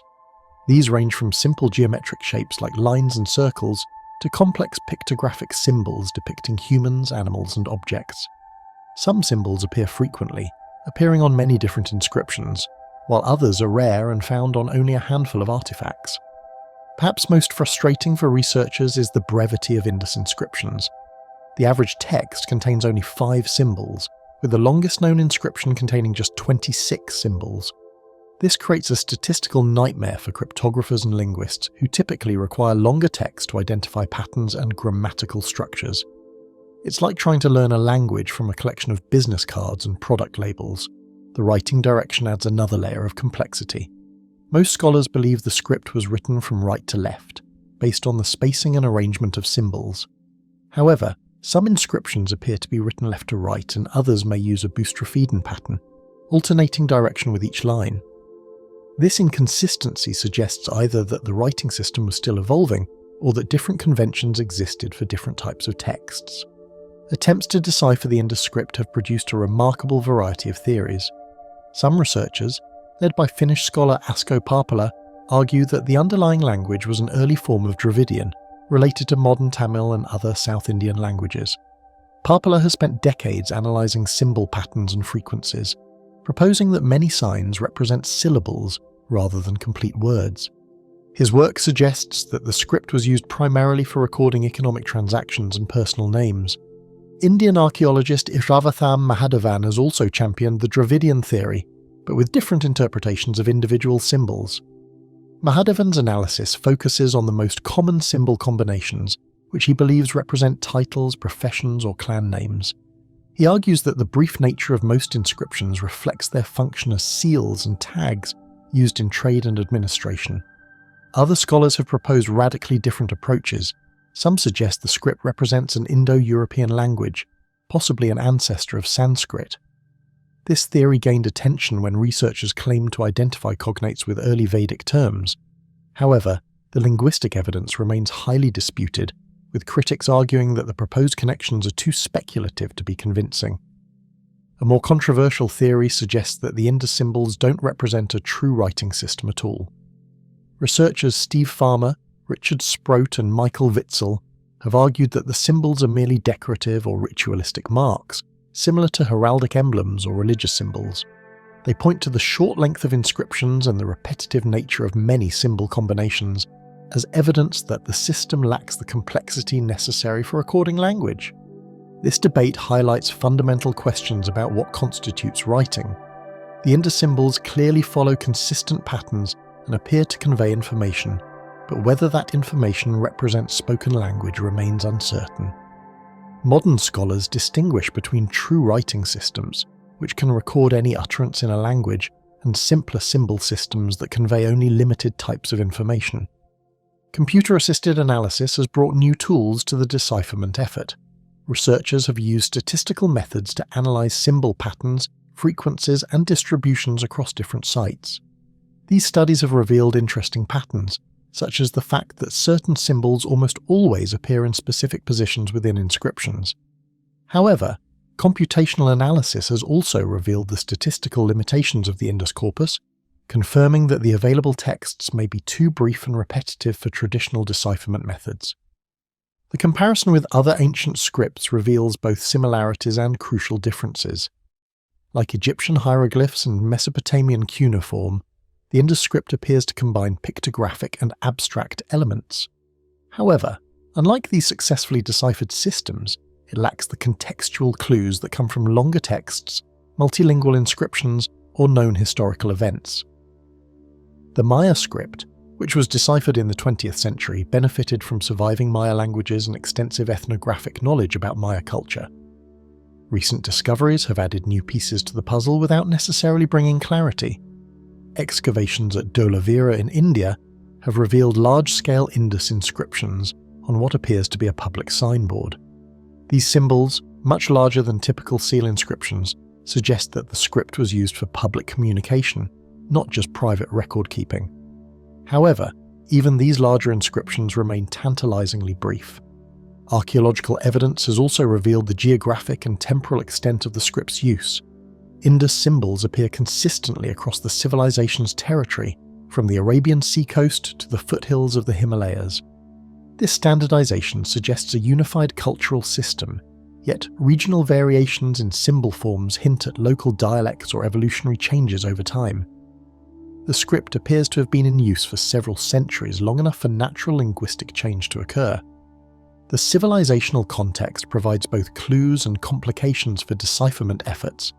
The Harappan cities show clear evidence of complex social organization, long-distance trade, and sophisticated craftsmanship. The script likely played a role in all these activities, potentially recording trade agreements, ownership marks, religious dedications, or administrative records.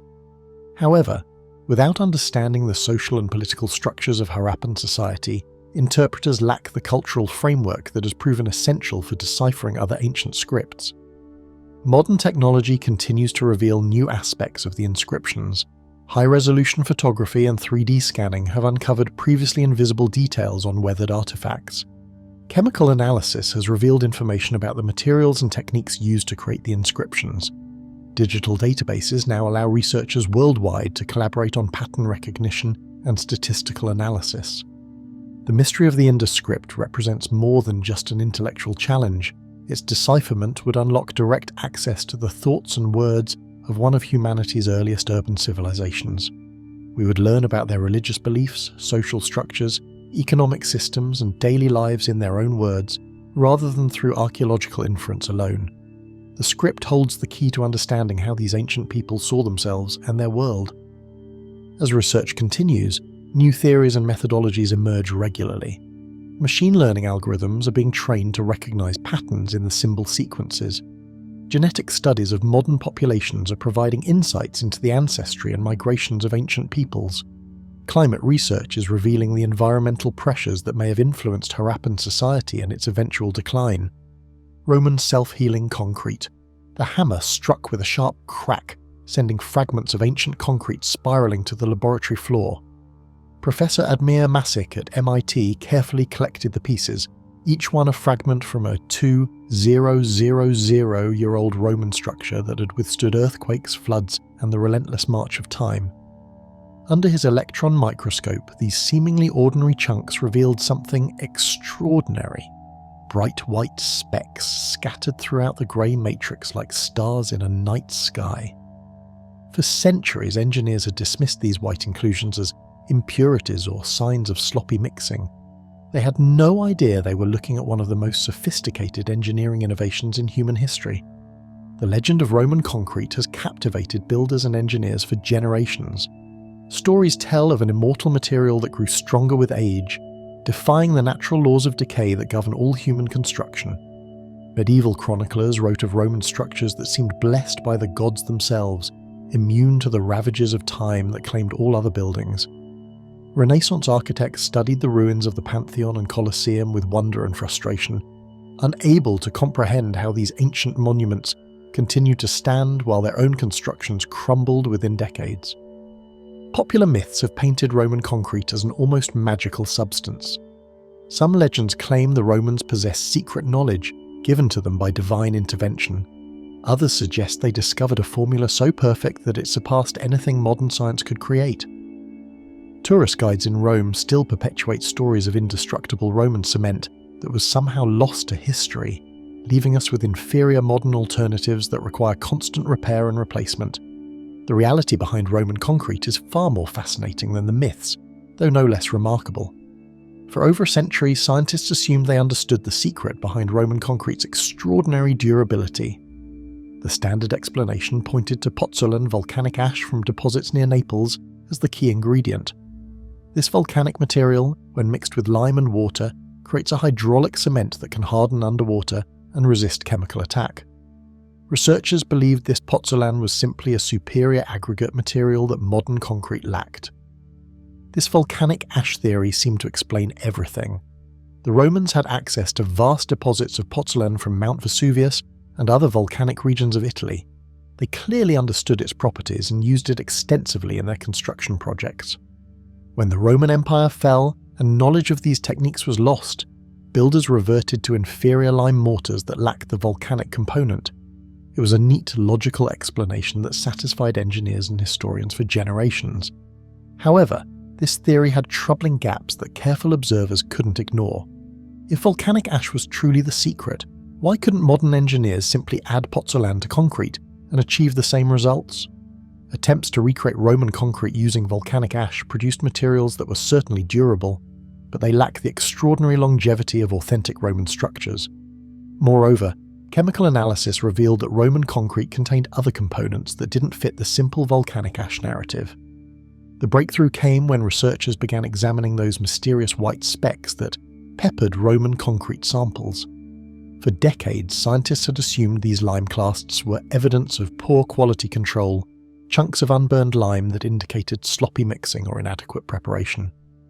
The prevailing theory suggested that Roman builders simply didn't have the technology to achieve uniform mixing, leaving behind these impurities as unfortunate byproducts of primitive construction methods. Professor Masick and his team at MIT approached these lime clasts with fresh eyes and advanced analytical techniques. Using electron microscopy and chemical analysis, they discovered that these white inclusions were not random impurities but precisely engineered components with a specific structure and function. The lime clasts possessed a unique brittle nanoparticulate architecture that made them highly reactive to water and capable of autonomous crack repair. The key insight came from understanding the Roman mixing process, which differed fundamentally from modern concrete production. Rather than using slaked lime that had been pre-mixed with water, the Romans employed quicklime pure calcium oxide that reacts violently when it contacts moisture. This process, now known as hot mixing, generated enormous heat and created the characteristic lime clasts throughout the concrete matrix. During hot mixing, temperatures could reach over 80 degrees Celsius, creating a chemical reaction that modern concrete avoids entirely. The quicklime particles that didn't fully react during this process became embedded in the concrete as lime clasts. These seemingly imperfect remnants were actually sophisticated self-repair mechanisms waiting to activate when needed. The self-healing mechanism works through an elegant chemical process. When cracks form in the concrete and water penetrates the structure, it encounters the lime clasts and triggers a reaction. The calcium oxide in the clasts reacts with water to form calcium hydroxide, which then reacts with carbon dioxide in the air to create new calcium carbonate. This new material effectively seals the crack, restoring the concrete's integrity without any human intervention. To test this theory, researchers created two types of concrete samples, one using modern Portland cement techniques, and another employing the Roman hot mixing method with lime clasts. Both samples were deliberately cracked and then exposed to water. The modern concrete remained damaged, as expected. However, the Roman-inspired concrete with lime clasts completely healed its cracks within 2 weeks, restoring its structural integrity to pre-damage levels. This discovery revolutionized our understanding of Roman engineering capabilities. Far from being primitive builders who accidentally created durable concrete, the Romans had developed a sophisticated understanding of materials science that allowed them to design self-repairing structures. The hot mixing process required precise temperature control and timing that demonstrated remarkable technical knowledge for its era. The implications extend beyond historical curiosity to practical modern applications. Current concrete infrastructure faces a maintenance crisis, with bridges, buildings and roads requiring constant repair as cracks develop and spread. The global cost of concrete maintenance runs into trillions of dollars annually, making self-healing concrete an attractive solution for modern construction challenges. However, several mysteries remain unsolved. While researchers have identified the mechanism behind the self-healing properties, they haven't fully replicated the complete Roman concrete formula.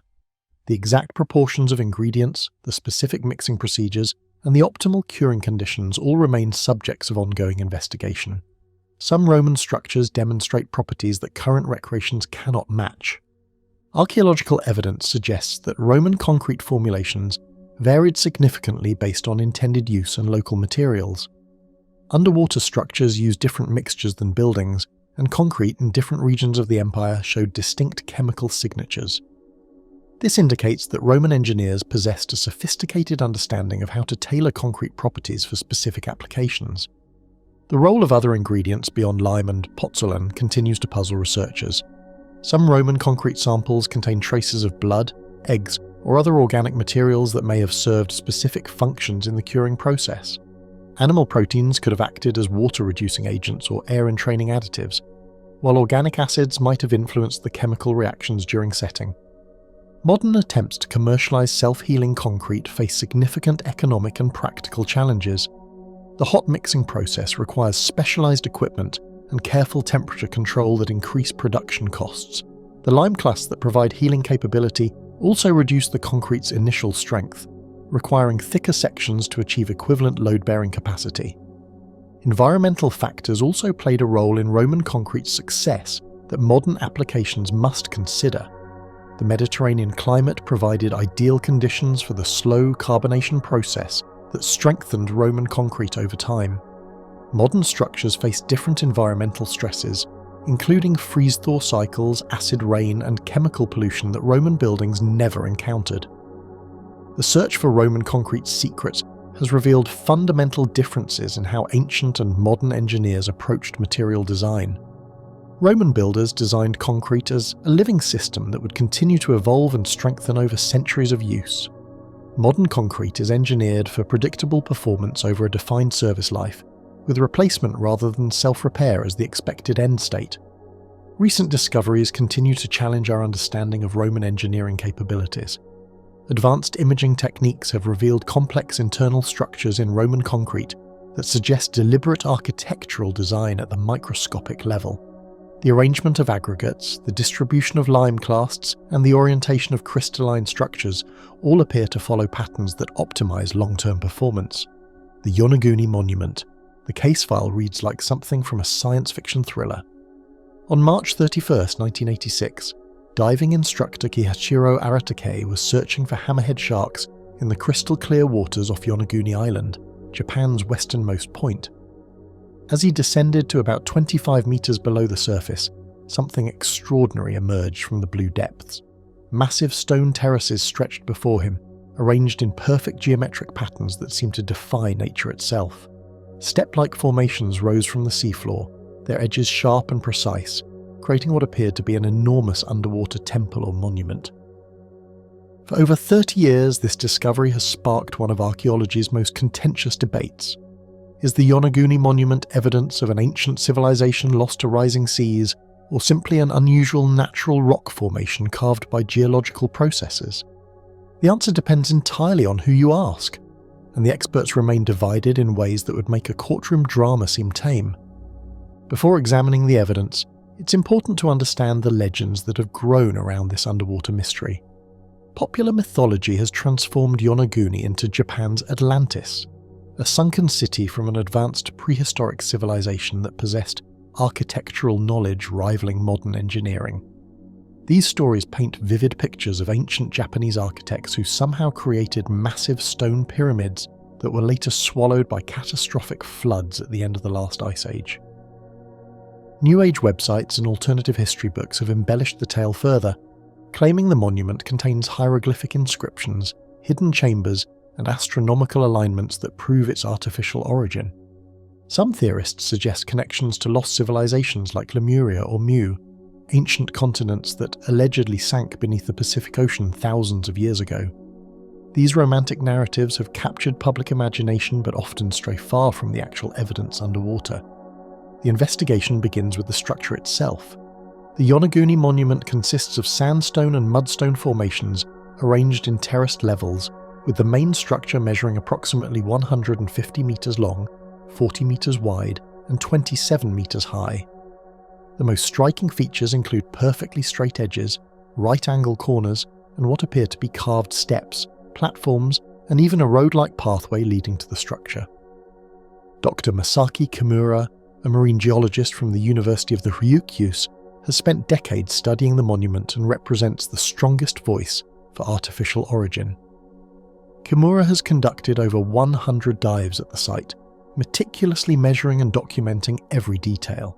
His evidence includes what he identifies as tool marks on the stone surfaces, deliberate holes that could have held wooden posts or statues, and carved symbols that resemble ancient Japanese petroglyphs found on nearby islands. Kimura's most compelling evidence centers on the monument's architectural features. He points to perfectly flat surfaces that span several meters, sharp corners where different planes meet at precise angles, and a series of what appear to be intentionally carved pools or basins. In his view, these features cannot be explained by natural geological processes alone. The arrangement of the terraces, he argues, follows principles of ancient Japanese construction techniques still visible in historical temples and fortifications. However, the case for natural formation has an equally credentialed champion. Dr. Robert Schoch, a geologist from Boston University who gained fame for his controversial dating of the Sphinx, has examined the Yonaguni monument and reached dramatically different conclusions. Schoch argues that the structure exhibits all the characteristics expected from natural weathering and tectonic activity in the region. Schoch's geological analysis reveals that the monument is carved from solid bedrock, part of the same sandstone formation that continues onto the adjacent land. The layered structure of the rock, with alternating bands of hard and soft material, naturally creates step-like formations when subjected to erosion. The strong currents around Yonaguni Island could easily have carved the sharp edges and flat surfaces that Kimura interprets as tool marks. The evidence examination reveals intriguing details that both sides interpret differently. The monument's surfaces show parallel grooves and linear marks that Kimura claims are chisel marks from ancient tools. Schoch counters that these marks match the patterns expected from natural fracturing along geological fault lines. The seemingly artificial pools and basins that Kimura identifies could easily be natural formations created when softer rock layers erode faster than surrounding hard stone. Recent underwater photography has documented every square meter of the monument using high-resolution cameras and 3D scanning technology. These images reveal additional features that fuel the controversy. Some photographs show what appear to be carved animal figures, including what Kimura identifies as a turtle and other creatures significant in Japanese mythology. Skeptics argue these are examples of pareidolia, the human tendency to see meaningful patterns in random shapes. The timing of the monument's creation, if artificial, presents another puzzle. If the structure is man-made, it would have been built when sea levels were much lower, approximately 10,000 to 12,000 years ago at the end of the last ice age. This would make it roughly contemporary with Gobekli Tepe in Turkey, predating Stonehenge by thousands of years. Such dating would require a complete revision of Japanese prehistory, suggesting the existence of a sophisticated civilization with advanced stoneworking capabilities. Archaeological context provides little support for human origin. No artifacts, tools, or other evidence of human presence have been found at the monument itself. The surface archaeology of Yonaguni Island shows evidence of human habitation dating back only about 2,000 years, far too recent to account for the monument's proposed age. Critics argue that if an advanced civilization capable of creating such massive stone architecture existed in the region, we would expect to find additional evidence of their presence. The geological context, however, strongly supports natural formation. The Ryukyu Islands sit along an active tectonic zone, where the Philippine Sea Plate subducts beneath the Eurasian Plate. This region experiences frequent earthquakes and has undergone dramatic geological changes over millennia. The specific type of sedimentary rock found at Yonaguni naturally fractures along straight lines and creates geometric patterns when subjected to tectonic stress. Expert testimonies continue to conflict sharply. Marine archaeologists who have examined the site remain split between natural and artificial explanations. Some point to comparable underwater formations in other parts of the world that are definitively natural, including similar step-like structures off the coasts of Turkey and the Mediterranean. Others argue that the specific combination of features at Yonaguni is unique and unlikely to occur through purely natural processes. Recent developments have added new dimensions to the investigation. Advanced sonar mapping has revealed additional structures in the waters around Yonaguni, including what appear to be circular formations and linear arrangements of large stones. Computer modelling of ocean currents and erosion patterns has provided new insights into how natural processes might have shaped the monument over thousands of years. Chemical analysis of water samples and rock cores from the monument has revealed information about the site's geological history. These studies show evidence of periodic exposure to air during Ice Age low sea levels, followed by submersion as ocean levels rose. However, they provide no definitive evidence for or against human modification of the rock formations. The investigation has also expanded to include comparative studies of similar formations worldwide. Researchers have identified naturally occurring step-like rock formations in locations ranging from Ireland to Australia, demonstrating that geological processes can indeed create remarkably geometric structures. However, none of these natural formations exhibit the complete range of features found at Yonaguni. Modern technology continues to provide new tools for investigating the mystery. Underwater robots equipped with microscopic cameras can examine rock surfaces for tool marks invisible to the human eye. Ground-penetrating radar adapted for underwater use might reveal internal structures or hidden chambers within the monument. DNA analysis of sediment samples could potentially identify evidence of ancient human activity in the area. The debate extends beyond pure science into questions of methodology and bias. Supporters of the artificial theory argue that mainstream archaeology is too conservative, dismissing anomalous evidence that doesn't fit established timelines of human development. Critics counter that extraordinary claims require extraordinary evidence, and that natural explanations should be preferred until definitive proof of human intervention is found. What emerges from this investigation is a case study in how the same evidence can support radically different interpretations. The Yonaguni monument may represent the limitations of our current methods for distinguishing between natural and artificial stone structures, particularly in underwater environments where traditional archaeological techniques face severe challenges. Derinkuyu underground city. The sledgehammer struck the basement wall with a dull thud, sending chunks of plaster crashing to the floor. It was 1963, and a resident of Derinkuyu, a small town in Turkey's Cappadocia region, was simply trying to renovate his home.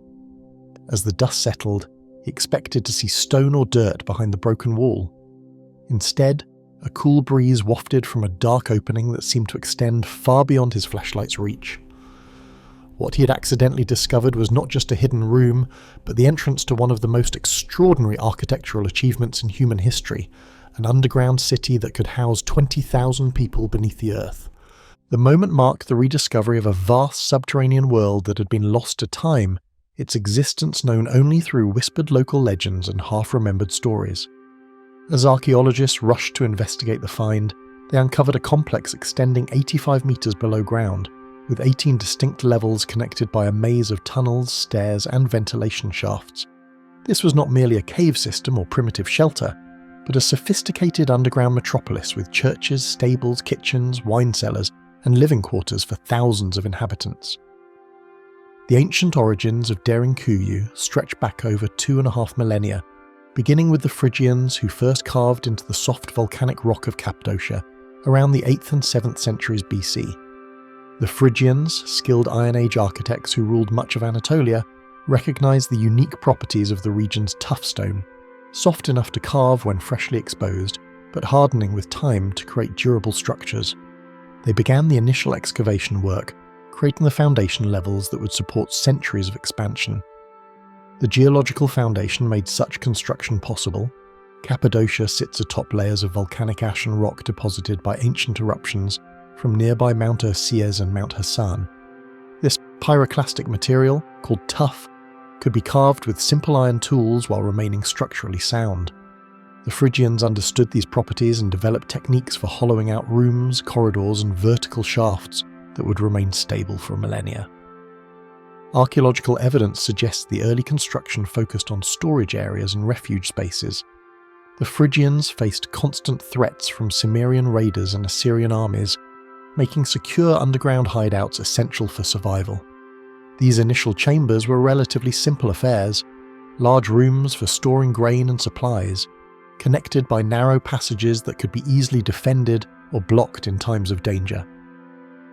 The city reached its peak during the Byzantine period, roughly between the 6th and 11th centuries AD, when early Christian communities transformed the underground complex into a fully functional city.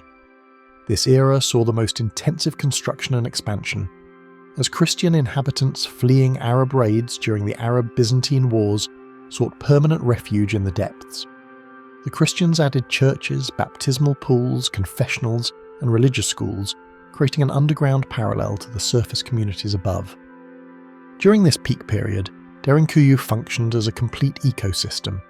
The upper levels housed living quarters for families, with carved furniture, stone beds, and storage niches built directly into the rock walls. The middle levels contained communal areas including dining halls, meeting rooms, and workshops where residents could continue their trades even while in hiding. The deeper levels served specialized functions, stables for livestock, wine and oil presses, grain storage silos, and even a complex water distribution system. The engineering achievements of this period demonstrate remarkable sophistication. The city's ventilation system represents perhaps its greatest technical accomplishment. Over 15,000 ventilation shafts, ranging from small air holes to major vertical tunnels up to 55 meters deep, provided fresh air to every level. The main ventilation shaft also served as a well, providing water access throughout the complex. The system was designed so efficiently that air circulated naturally through temperature and pressure differences, requiring no mechanical assistance. Security systems built into the city reveal the constant danger its inhabitants faced. Massive circular stone doors, weighing up to 500 kilograms each, could seal off sections of the city from within. These rolling stones moved along carved tracks and could be operated by a single person, but were nearly impossible to move from the outside. Narrow passages between levels created choke points where a few defenders could hold off large numbers of attackers. Hidden passages allowed residents to move between levels undetected, while false walls concealed important areas from casual discovery. The decline of Derinkuyu began in the 11th century as the Byzantine Empire stabilized its borders and Arab raids became less frequent. Surface communities no longer needed to retreat underground for extended periods, and maintaining the vast complex required enormous communal effort. Gradual abandonment accelerated during the Ottoman period, when changing settlement patterns and improved security made underground cities unnecessary for most residents. By the 14th century, most of Derinkuyu had been sealed and forgotten. Some levels continued to be used for storage or shelter during harsh winters, but the city's role as a population centre ended permanently. Shifting demographics as Greek and Armenian Christians left the region removed much of the community knowledge about the underground complexes.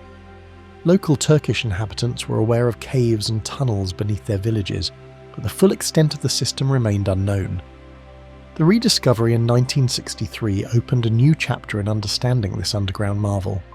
Archaeological teams led by the Turkish Ministry of Culture and Tourism began systematic exploration and documentation of the complex. Early surveys revealed the staggering scale of the construction, over 600 entrances to the underground city from private homes and businesses in the modern town above. Archaeologists realized that much of contemporary Derinkuyu sat directly over the ancient city, with residents unknowingly living above this buried world. Excavation work proceeded cautiously due to structural concerns and the need to preserve the site for future study. Only 8 levels of the complex have been fully opened to researchers and tourists. leaving the lower sections largely unexplored. Archaeological surveys using ground-penetrating radar and other non-invasive techniques have confirmed the existence of additional levels, but full excavation remains too dangerous given the site's age and the weight of the modern town above. Current scientific understanding has revealed new details about daily life in the underground city. Chemical analysis of residue in storage areas has identified the types of food preserved there, including grains, legumes, and fermented dairy products. Studies of soot patterns on walls and ceilings have mapped the locations of cooking fires and oil lamps, showing how inhabitants manage light and heat in the depths. Analysis of carved religious symbols and inscriptions has provided insights into the spiritual lives of the underground communities. Modern research has also focused on the city's connection to the broader network of underground complexes throughout Cappadocia. Over 200 underground cities have been identified in the region, many connected by tunnels that could allow populations to move between sites undetected. Recent discoveries have revealed that some of these tunnels extend for dozens of kilometers, creating a vast subterranean network that could shelter entire populations during times of crisis. Advanced imaging technology continues to reveal new aspects of the city's construction.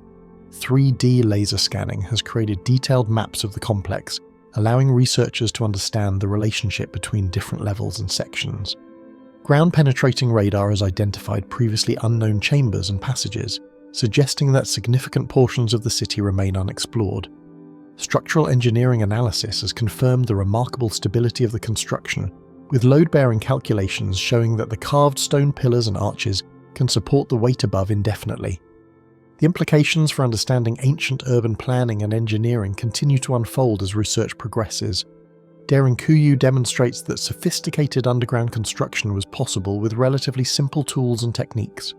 The city's design principles, efficient circulation, natural ventilation, water management, and defensive security provide insights relevant to modern urban planning challenges. Studies of how large populations lived in confined underground spaces offer perspectives on community organization and social cooperation under extreme conditions. The Phaistos disc. The evidence folder lies open on the desk, containing photographs of what may be archaeology's most perplexing cold case. The central exhibit measures just 16 centimeters across. A simple clay disc covered with 241 symbols arranged in a spiral pattern. Each symbol was stamped into wet clay using individual seals, creating what appears to be a coherent text in an unknown script. The case file bears the header, "The Phaistos Disc Unsolved Since 1908, and despite over a century of investigation by linguists, archaeologists, and code breakers, this ancient artifact continues to guard its secrets with stubborn persistence. The initial discovery report filed by Italian archaeologist Luigi Pernier on July 3, 1908, reads like the opening of a detective story. Pernier was excavating the basement storerooms of the ancient Minoan palace at Phaistos on the Greek island of Crete, when his workers uncovered the disc in what appeared to be a deliberate deposit. The artifact was found alongside a Linear A tablet and other Middle Minoan period objects, providing crucial contextual dating evidence. Pernier immediately recognized the disc's unique nature, unlike any other Bronze Age script known at the time. The physical evidence presents both tantalizing clues and frustrating limitations. The disc contains 45 distinct symbols, ranging from recognizable images like human heads, fish, and birds to abstract geometric patterns. These symbols are arranged in 61 groups separated by lines, spiraling from the outer edge toward the center on both sides of the disc. The precision of the stamping suggests the symbols were created using individual seals or stamps, a printing technique that predates Gutenberg's press by over 3,000 years. What makes this case particularly challenging is the complete absence of comparative material. The Phaistos disc is unique. No other artifact using this particular script has ever been discovered. This isolation makes traditional decipherment methods impossible, as cryptographers typically require multiple examples of a script to identify patterns and linguistic structures. It's as if investigators were trying to solve a crime with only a single piece of evidence and no witnesses. The first major breakthrough in understanding the disc's construction came from detailed analysis of the stamping process. Each symbol was impressed into clay using what appear to be bronze or wooden seals, with the craftsman working from the outside edge toward the centre in a counterclockwise direction. This manufacturing technique suggests a level of technological sophistication that challenges traditional assumptions about Bronze Age printing capabilities. Expert testimony on the disc's authenticity has created a secondary mystery within the main investigation.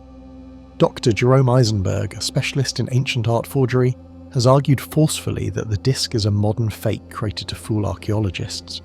Eisenberg points to several suspicious factors: the disc's pristine condition despite being allegedly over 3,500 years old, its unique script that appears nowhere else in the archaeological record, and what he considers stylistic inconsistencies with authentic Minoan art. Eisenberg's forgery theory gained attention when he noted that the disc's symbols show no wear patterns that would be expected from repeatedly used seals. He argues that an authentic Bronze Age printer would have used his stamp collection for multiple documents, leaving characteristic wear marks on the most frequently used symbols. The Phaistos disc symbols show uniform clarity that Eisenberg considers suspiciously perfect. However, the majority of expert witnesses disagree with the forgery hypothesis. Dr. Yves Duhaut of the University of Louvain, a leading authority on Aegean scripts, has examined the disc extensively and concluded it is genuine. Duhaut argues that the clay composition matches other authentic Minoan pottery, and the symbolic style is consistent with Middle Minoan artistic conventions.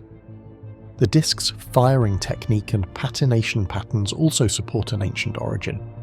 The case against forgery gained strength from thermoluminescence testing, a scientific dating method that measures accumulated radiation in fired clay. Tests conducted on small samples from the disc's edge have consistently returned dates in the range of 1600 to 1700 BC, firmly placing its creation in the Middle Minoan period. Forgers in the early 20th century would not have had access to techniques for artificially aging clay to such specific chronological periods. Linguistic analysis has produced numerous theories about the disc's content and meaning, each backed by different expert interpretations.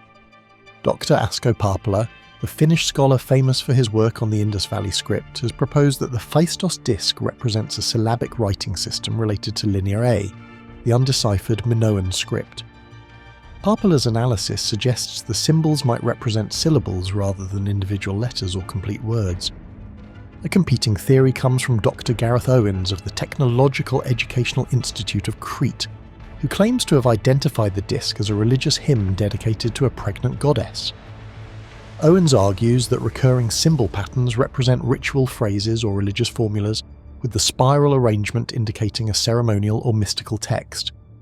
His interpretation suggests readings like Pregnant Mother Goddess and Shining Divine Lord, though these claims remain highly disputed. The investigation has been hampered by fundamental disagreements about reading direction and symbolic interpretation. While most researchers assume the text reads from outside to inside following the spiral pattern, some scholars argue for inside to outside reading. Others propose that the disc should be read in straight lines across the spiral, or that the two sides represent separate texts rather than a continuous narrative. Recent developments in computational analysis have brought new investigative tools to bear on the case. Dr. Kevin Luo of the University of Oxford has applied statistical methods used for machine translation to analyse symbol patterns on the disc. His computer models suggest that the symbol distribution follows patterns consistent with natural language, rather than random decoration or purely pictographic representation.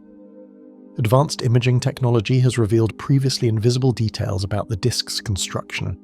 High-resolution 3D scanning has identified minute variations in symbol depth and angle that provide clues about the stamping sequence and the individual seals used. Some symbols show slight variations that suggest they were created using different stamps, while others display identical characteristics indicating repeated use of the same seal. The most intriguing recent finding comes from comparative studies with Linear A inscriptions. Dr. Silvia Ferrara of the University of Bologna has identified potential connections between some Phaistos disc symbols and signs in the Linear A script. If confirmed, these connections could provide the first direct link between the disc and the broader corpus of Minoan writing, potentially opening new avenues for decipherment. Chemical analysis of the clay matrix has provided additional forensic evidence about the disc's origin. Neutron activation analysis indicates that the clay contains mineral signatures consistent with sources on Crete, specifically in the region around Phaistos. This geochemical fingerprinting supports local manufacture rather than importation from elsewhere in the Mediterranean. The case file contains dozens of proposed decipherments, ranging from plausible linguistic analyses to outlandish claims involving ancient astronauts or lost civilizations. Professional linguists generally dismiss most amateur decipherment attempts, noting that they typically involve cherry-picking favourable evidence while ignoring contradictory data. The few academically serious proposals require extensive assumptions about the underlying language and symbolic system. One particularly controversial development emerged in 2015 when Dr. Gareth Allen Owens published what he claimed was a complete translation of the disc as a Minoan religious text. Owens's work received significant media attention but harsh criticism from other scholars who argued that his methodology was flawed and his conclusions unsupported by rigorous linguistic analysis. The investigation continues to produce new evidence through increasingly sophisticated analytical techniques. Synchrotron radiation imaging has revealed internal structures within the clay matrix that provide information about firing conditions and manufacturing techniques. Mass spectrometry analysis has identified organic residues that might represent ink, pigment, or other materials applied to the disc after firing. Recent excavations at Phaistos and other Minoan sites have focused partly on finding additional examples of the disc's script. While no exact matches have been discovered, archaeologists have uncovered several clay objects bearing individual symbols that resemble those on the disc. These finds suggest that the script might have been more widely used than previously assumed, with the Phaistos disc representing the only surviving complete example. Sacsayhuaman. The Spanish conquistador Pedro Sancho rubbed his eyes in disbelief as he crested the hill overlooking Cusco in May 1536. Below him, the rebel Inca army of Manco Inca Yupanqui had seized control of the massive stone fortress that dominated the capital city. But it wasn't the sight of thousands of Inca warriors that made Sancho's breath catch in his throat. It was the fortress itself, Sacsayhuaman, a complex of colossal stone walls that seemed to mock every principle of European engineering he understood. Blocks of stone, some weighing over 100 tons, fit together with such precision that he could not slide his dagger blade between them. The fortress appeared to be carved from a single piece of rock, yet he could see it was constructed from hundreds of individual stones, each cut to fit its neighbours with mathematical perfection. This moment of discovery would launch centuries of investigation into one of the world's most perplexing architectural mysteries. How had the Incas, working without iron tools, wheeled transport or draft animals, managed to cut, move and fit these enormous stones with tolerances that would challenge modern precision engineering? The Spanish had conquered civilizations across 2 continents, but they had never encountered stonework that surpassed their own capabilities so dramatically. The historical context makes Sacsayhuaman's precision even more remarkable. Construction began around 1438 under Inca Pachacuti and continued for over 90 years, involving an estimated 20,000 workers at its peak. The Incas accomplished this feat during the same period when European masons were still struggling to cut uniform blocks for Gothic cathedrals. Yet somehow, high in the Andes Mountains, indigenous engineers had developed techniques that produced stonework of unprecedented accuracy. The mystery of Sacsayhuaman's construction has generated numerous theories, each attempting to explain how Bronze Age technology could achieve such precision. Early Spanish chroniclers suggested the Incas possessed some form of plant-based acid that could soften stone, allowing them to mould it like clay. Modern investigations have found no evidence for such acids, but the theory persists in popular culture. Other proposals include the use of precisely fitted wooden templates, advanced surveying techniques, or even ancient concrete-like materials that could be poured and shaped. Current scientific understanding has revealed some of the Incas' actual techniques, while deepening appreciation for their sophistication.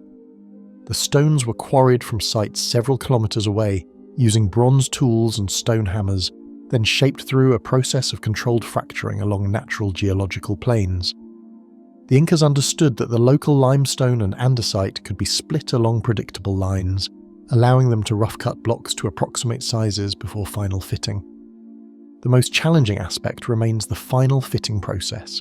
Each stone at Sacsayhuaman has a unique shape, with surfaces that curve and angle in 3 dimensions to match its neighbours perfectly.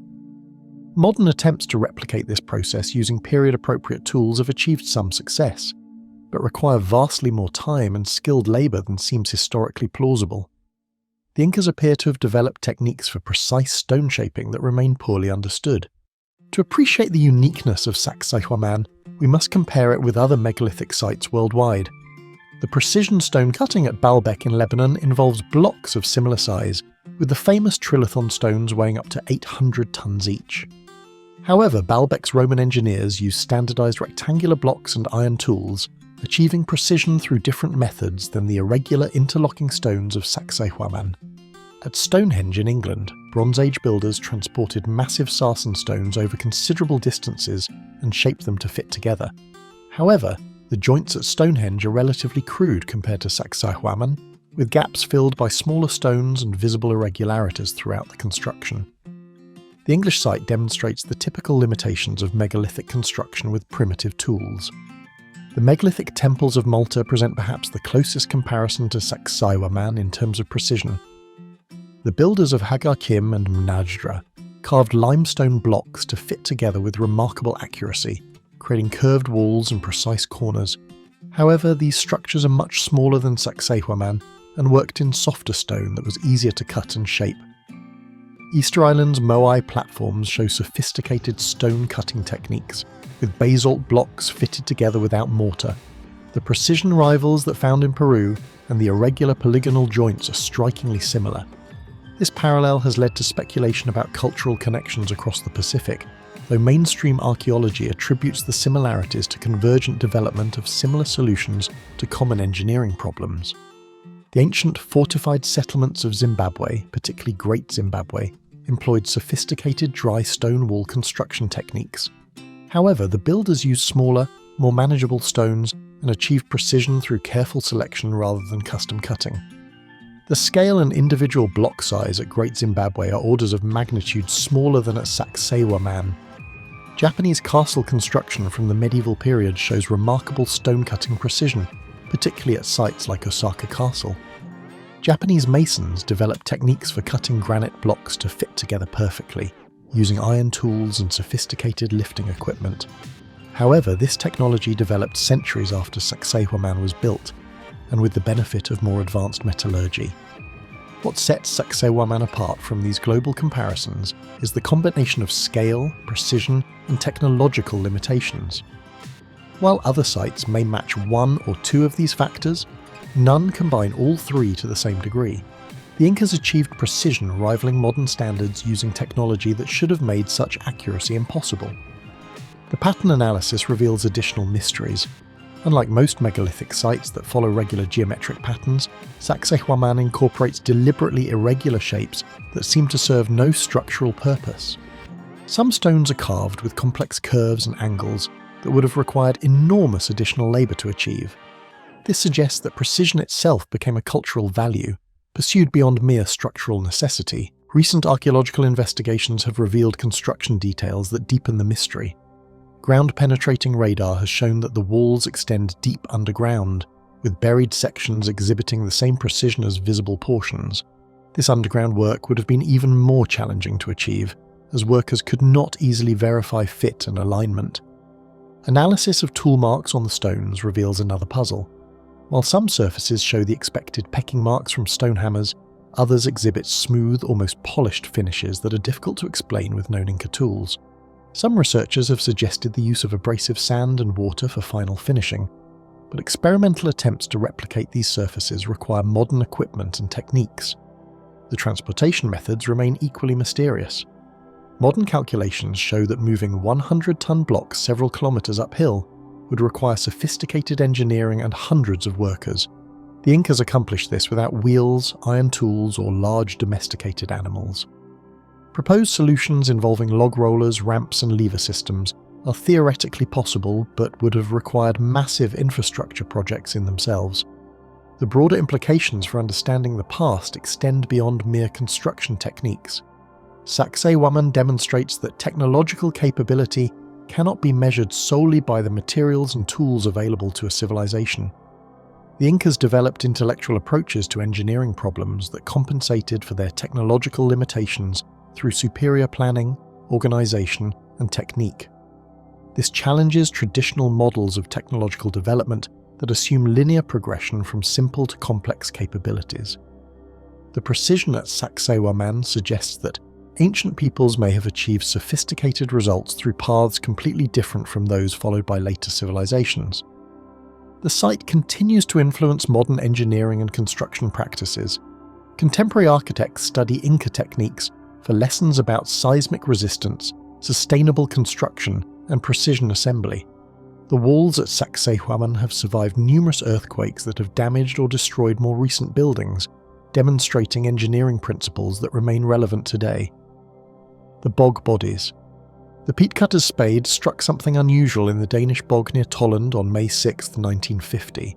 Brothers Viggo and Emil Højgaard were harvesting peat for fuel when they uncovered what appeared to be a human head, perfectly preserved with skin intact and facial features so lifelike that they immediately suspected a recent murder. The local police were summoned, but when they arrived at the remote bog in Jutland, they encountered something that challenged their understanding of death and preservation. The man in the peat looked as if he had died yesterday, yet everything about the scene suggested something far more ancient and mysterious. This discovery would initiate one of archaeology's most haunting investigations. The Tolland man, as he came to be known, was not a recent murder victim but a 2400-year-old mystery, wrapped in leather cord and preserved by the unique chemistry of the bog. His peaceful expression, closed eyes and stubbled chin made him appear to be sleeping rather than dead. Yet around his neck was a braided leather rope, evidence of a violent end that contradicted his serene appearance. The historical significance of bog bodies extends far beyond their remarkable preservation. These naturally mummified remains represent some of the best preserved human evidence from Iron Age Europe, offering unprecedented insights into ancient life, death, and ritual practices. Unlike Egyptian mummies, which were artificially preserved through elaborate chemical processes, bog bodies owe their conservation to the unique environment of peat bogs. Acidic, oxygen-free conditions that halt decomposition and preserve organic materials for millennia. The investigation into bog bodies has revealed a pattern as disturbing as it is mysterious. Nearly all bog bodies from the Iron Age show evidence of violent death. The Tolland man died by hanging, evidenced by the leather noose still around his neck. Grauballer man, discovered in 1952 in another Danish bog, had his throat cut so deeply that it nearly severed his head. The Winderby bodies found in Germany showed similar evidence of trauma, while more recent discoveries like the YDE girl from the Netherlands revealed multiple forms of violent stabbing, strangulation and scalping. The forensic evidence has been meticulously examined using modern techniques that would be familiar to any criminal investigator. CT scans reveal internal injuries invisible to the naked eye. Chemical analysis of stomach contents provides information about final meals. Isotope studies track the geographic origins and dietary habits of the victims. DNA analysis attempts to determine family relationships and population genetics. Each technique adds pieces to a puzzle that remains frustratingly incomplete. Expert testimony on the bog bodies has divided the archaeological community into competing camps with radically different interpretations of the evidence. The traditional view, championed by archaeologists like P.V. Glob, interprets the bodies as ritual sacrifices connected to Iron Age religious practices. Glob argued that the violent deaths, the careful placement in sacred bog locations, and the patterns of injury suggested organised ceremonial killing, possibly connected to seasonal festivals or offerings to fertility deities. This ritual sacrifice theory draws support from contemporary Roman accounts of Celtic and Germanic practices. The Roman historian Tacitus described human sacrifices among the Germanic tribes, noting that victims were often drowned in sacred pools or bogs as offerings to the gods. Archaeological evidence from the same period includes weapons, jewellery and other valuable objects deliberately deposited in bogs, supporting the interpretation of these locations as sacred sites where offerings were made.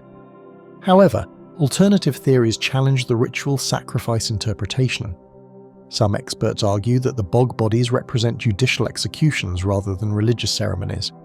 Dr. Niels Linnerup of the University of Copenhagen has suggested that many bog bodies might be criminals executed according to Iron Age legal practices, with bog deposition serving as a form of denial of proper burial. This theory finds support in historical accounts of certain crimes being punished by drowning or exposure in marshes. A third interpretation proposes that bog bodies represent victims of warfare or social violence rather than organised ritual killing. This theory suggests that the apparent pattern of bog deposition might be coincidental. These locations simply provided convenient places to dispose of bodies, whether they were murder victims, prisoners of war, or casualties of social conflict. Recent developments in bog body research have revolutionized our understanding through advanced scientific techniques. Isotope analysis of bone and tooth enamel has revealed that many bog bodies were not local to the areas where they were found. The Tolland man, for example, appears to have grown up in a different region of Denmark before ending up in the Jutland bog. This evidence of mobility challenges simple interpretations of local ritual sacrifice and suggests more complex social or political circumstances surrounding their deaths. Analysis of stomach contents has provided remarkable details about the final meals of bog body victims. The Tolland man's last meal consisted of porridge made from barley, oats, and various seeds, eaten 24 hours before his death. Interestingly, this meal contained no meat, leading some researchers to suggest it might have been a ritual fasting diet prescribed before sacrifice. However, recent studies have shown that such grain-based meals were typical of Iron Age peasant diets, making the religious interpretation less certain. The most startling recent finding came from analysis of the Graubaal man's stomach contents, which revealed the presence of a fungus that grows on rye and produces hallucinogenic compounds. This discovery has led to speculation that bog body victims might have been drugged before their deaths, either as part of ritual preparation or to make them more compliant during execution.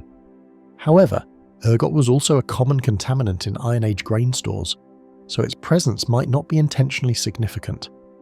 New bog body discoveries continue to emerge, adding fresh evidence to the investigation. In 2023, construction workers in Northern Ireland uncovered the remains of a young woman in a bog near Balagi, County Derry. Initial analysis revealed evidence of decapitation and suggested the remains date to the Iron Age. This discovery, nicknamed the Balagi Bog Body, represents the first significant bog body find in Ireland in over a decade and may provide new insights into the geographic distribution of bog body phenomena.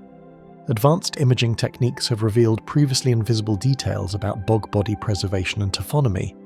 High-resolution CT scanning has shown that while soft tissues are remarkably preserved, bones are often severely demineralized by the acidic bog environment. This selective preservation creates challenges for traditional forensic analysis, while highlighting the unique chemistry that makes bog preservation possible. DNA analysis of bog bodies has proven more challenging than initially hoped. The acidic bog environment that preserves soft tissue also degrades DNA, making genetic analysis difficult or impossible for most specimens. However, recent advances in ancient DNA extraction have yielded some results, including confirmation of the sex of ambiguous remains and limited information about population genetics. The investigation has also expanded to include analysis of the bog environments themselves. Pollen analysis from bog cores provides information about ancient climates and vegetation, helping researchers understand the landscapes where bog body depositions occurred.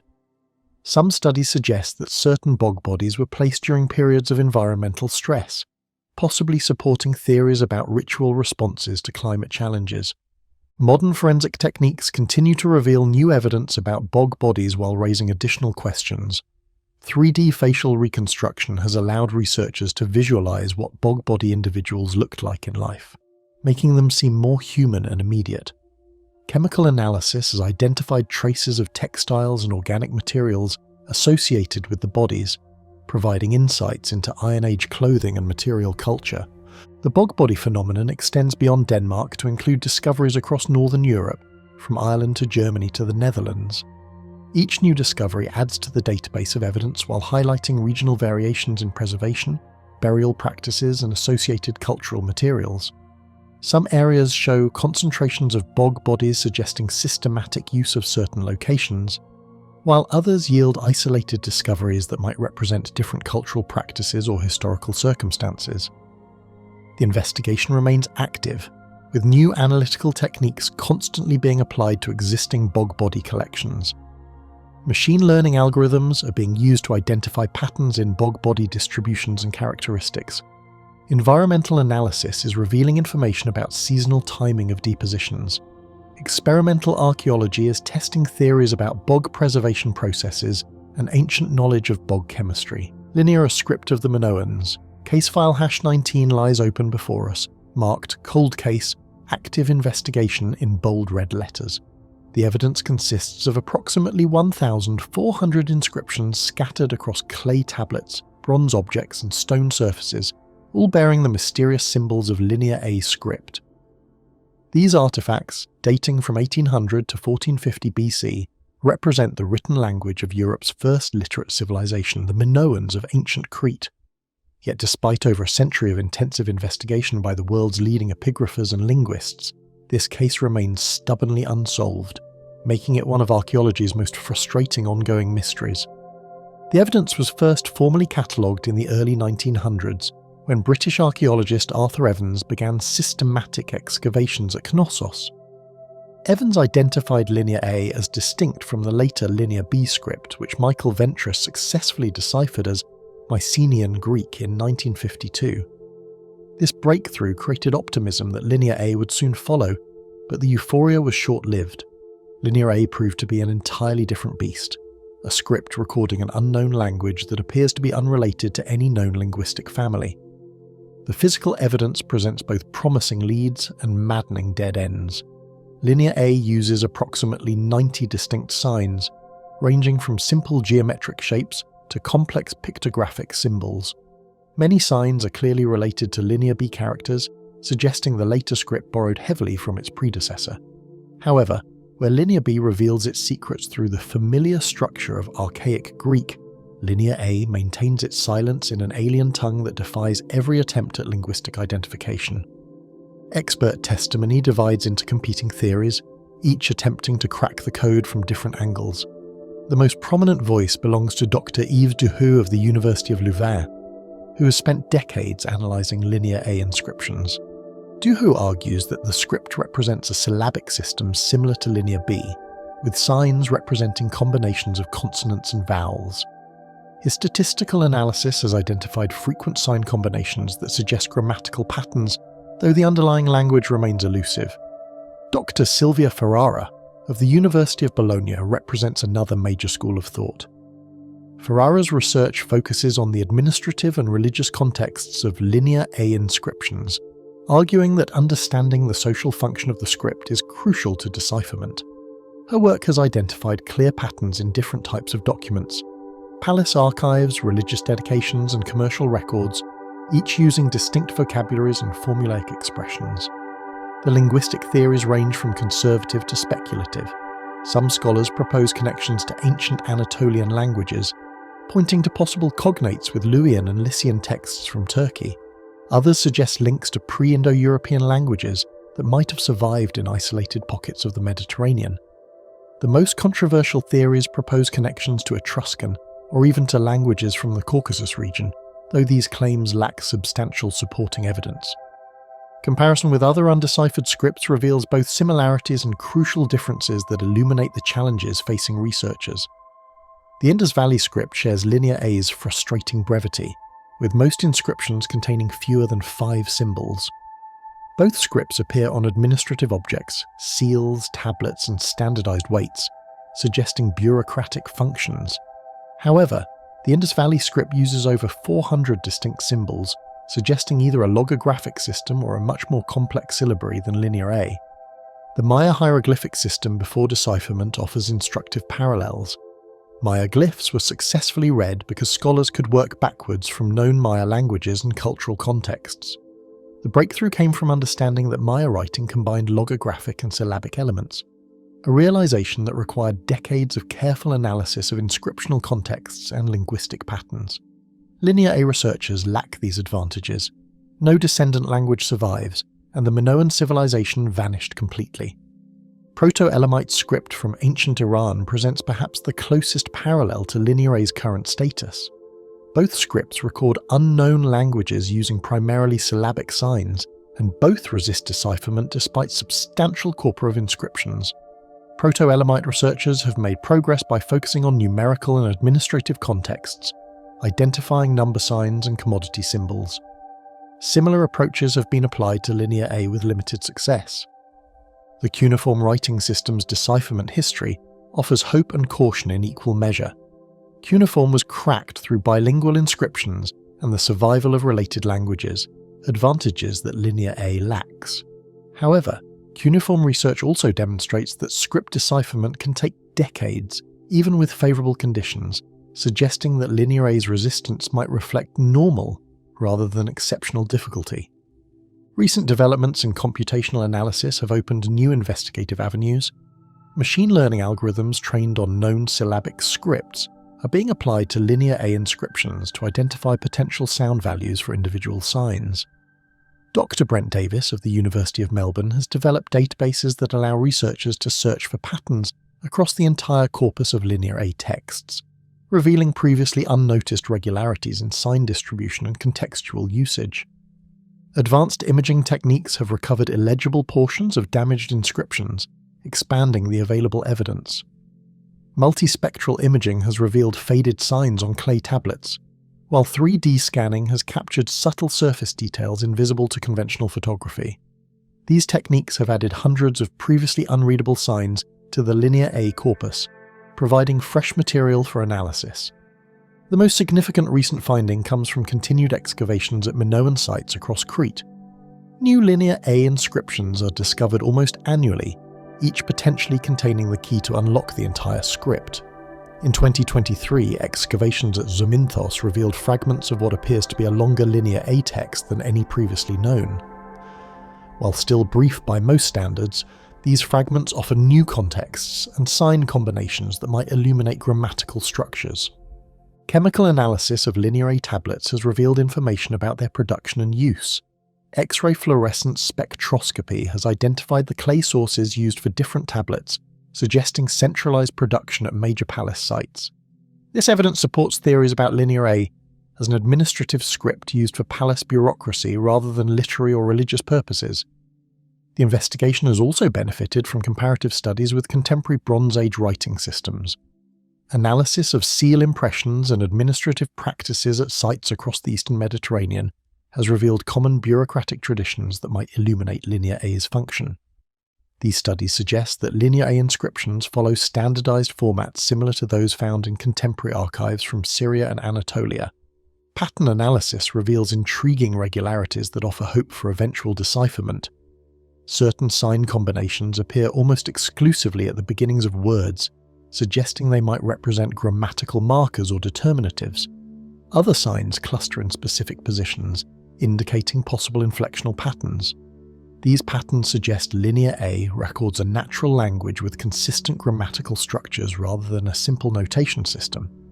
The unique aspects that set Linear A apart from successfully deciphered scripts create special challenges. Unlike Linear B, which recorded a known language, Linear A appears to represent a language isolate with no surviving relatives. Unlike Egyptian hieroglyphs, which benefited from bilingual texts and surviving related languages like Coptic, Linear A offers no external linguistic connections. Unlike Maya glyphs, which could be approached through ethnographic knowledge of Maya culture, Linear A belongs to a completely vanished civilization. The broader implications for understanding the past extend beyond simple script decipherment. Linear A represents the voice of Europe's first literate civilization, offering potential insights into Bronze Age trade networks, religious practices, and social organization. The script's decipherment would illuminate the relationship between Minoan and later Greek civilizations, possibly revealing cultural continuities that survived the Bronze Age collapse. The investigation remains active, with new methodologies and discoveries regularly adding to our understanding. The case file grows thicker each year, yet the fundamental mystery persists. Linear A continues to guard its secrets, maintaining its status as one of archaeology's most challenging and potentially rewarding cold cases.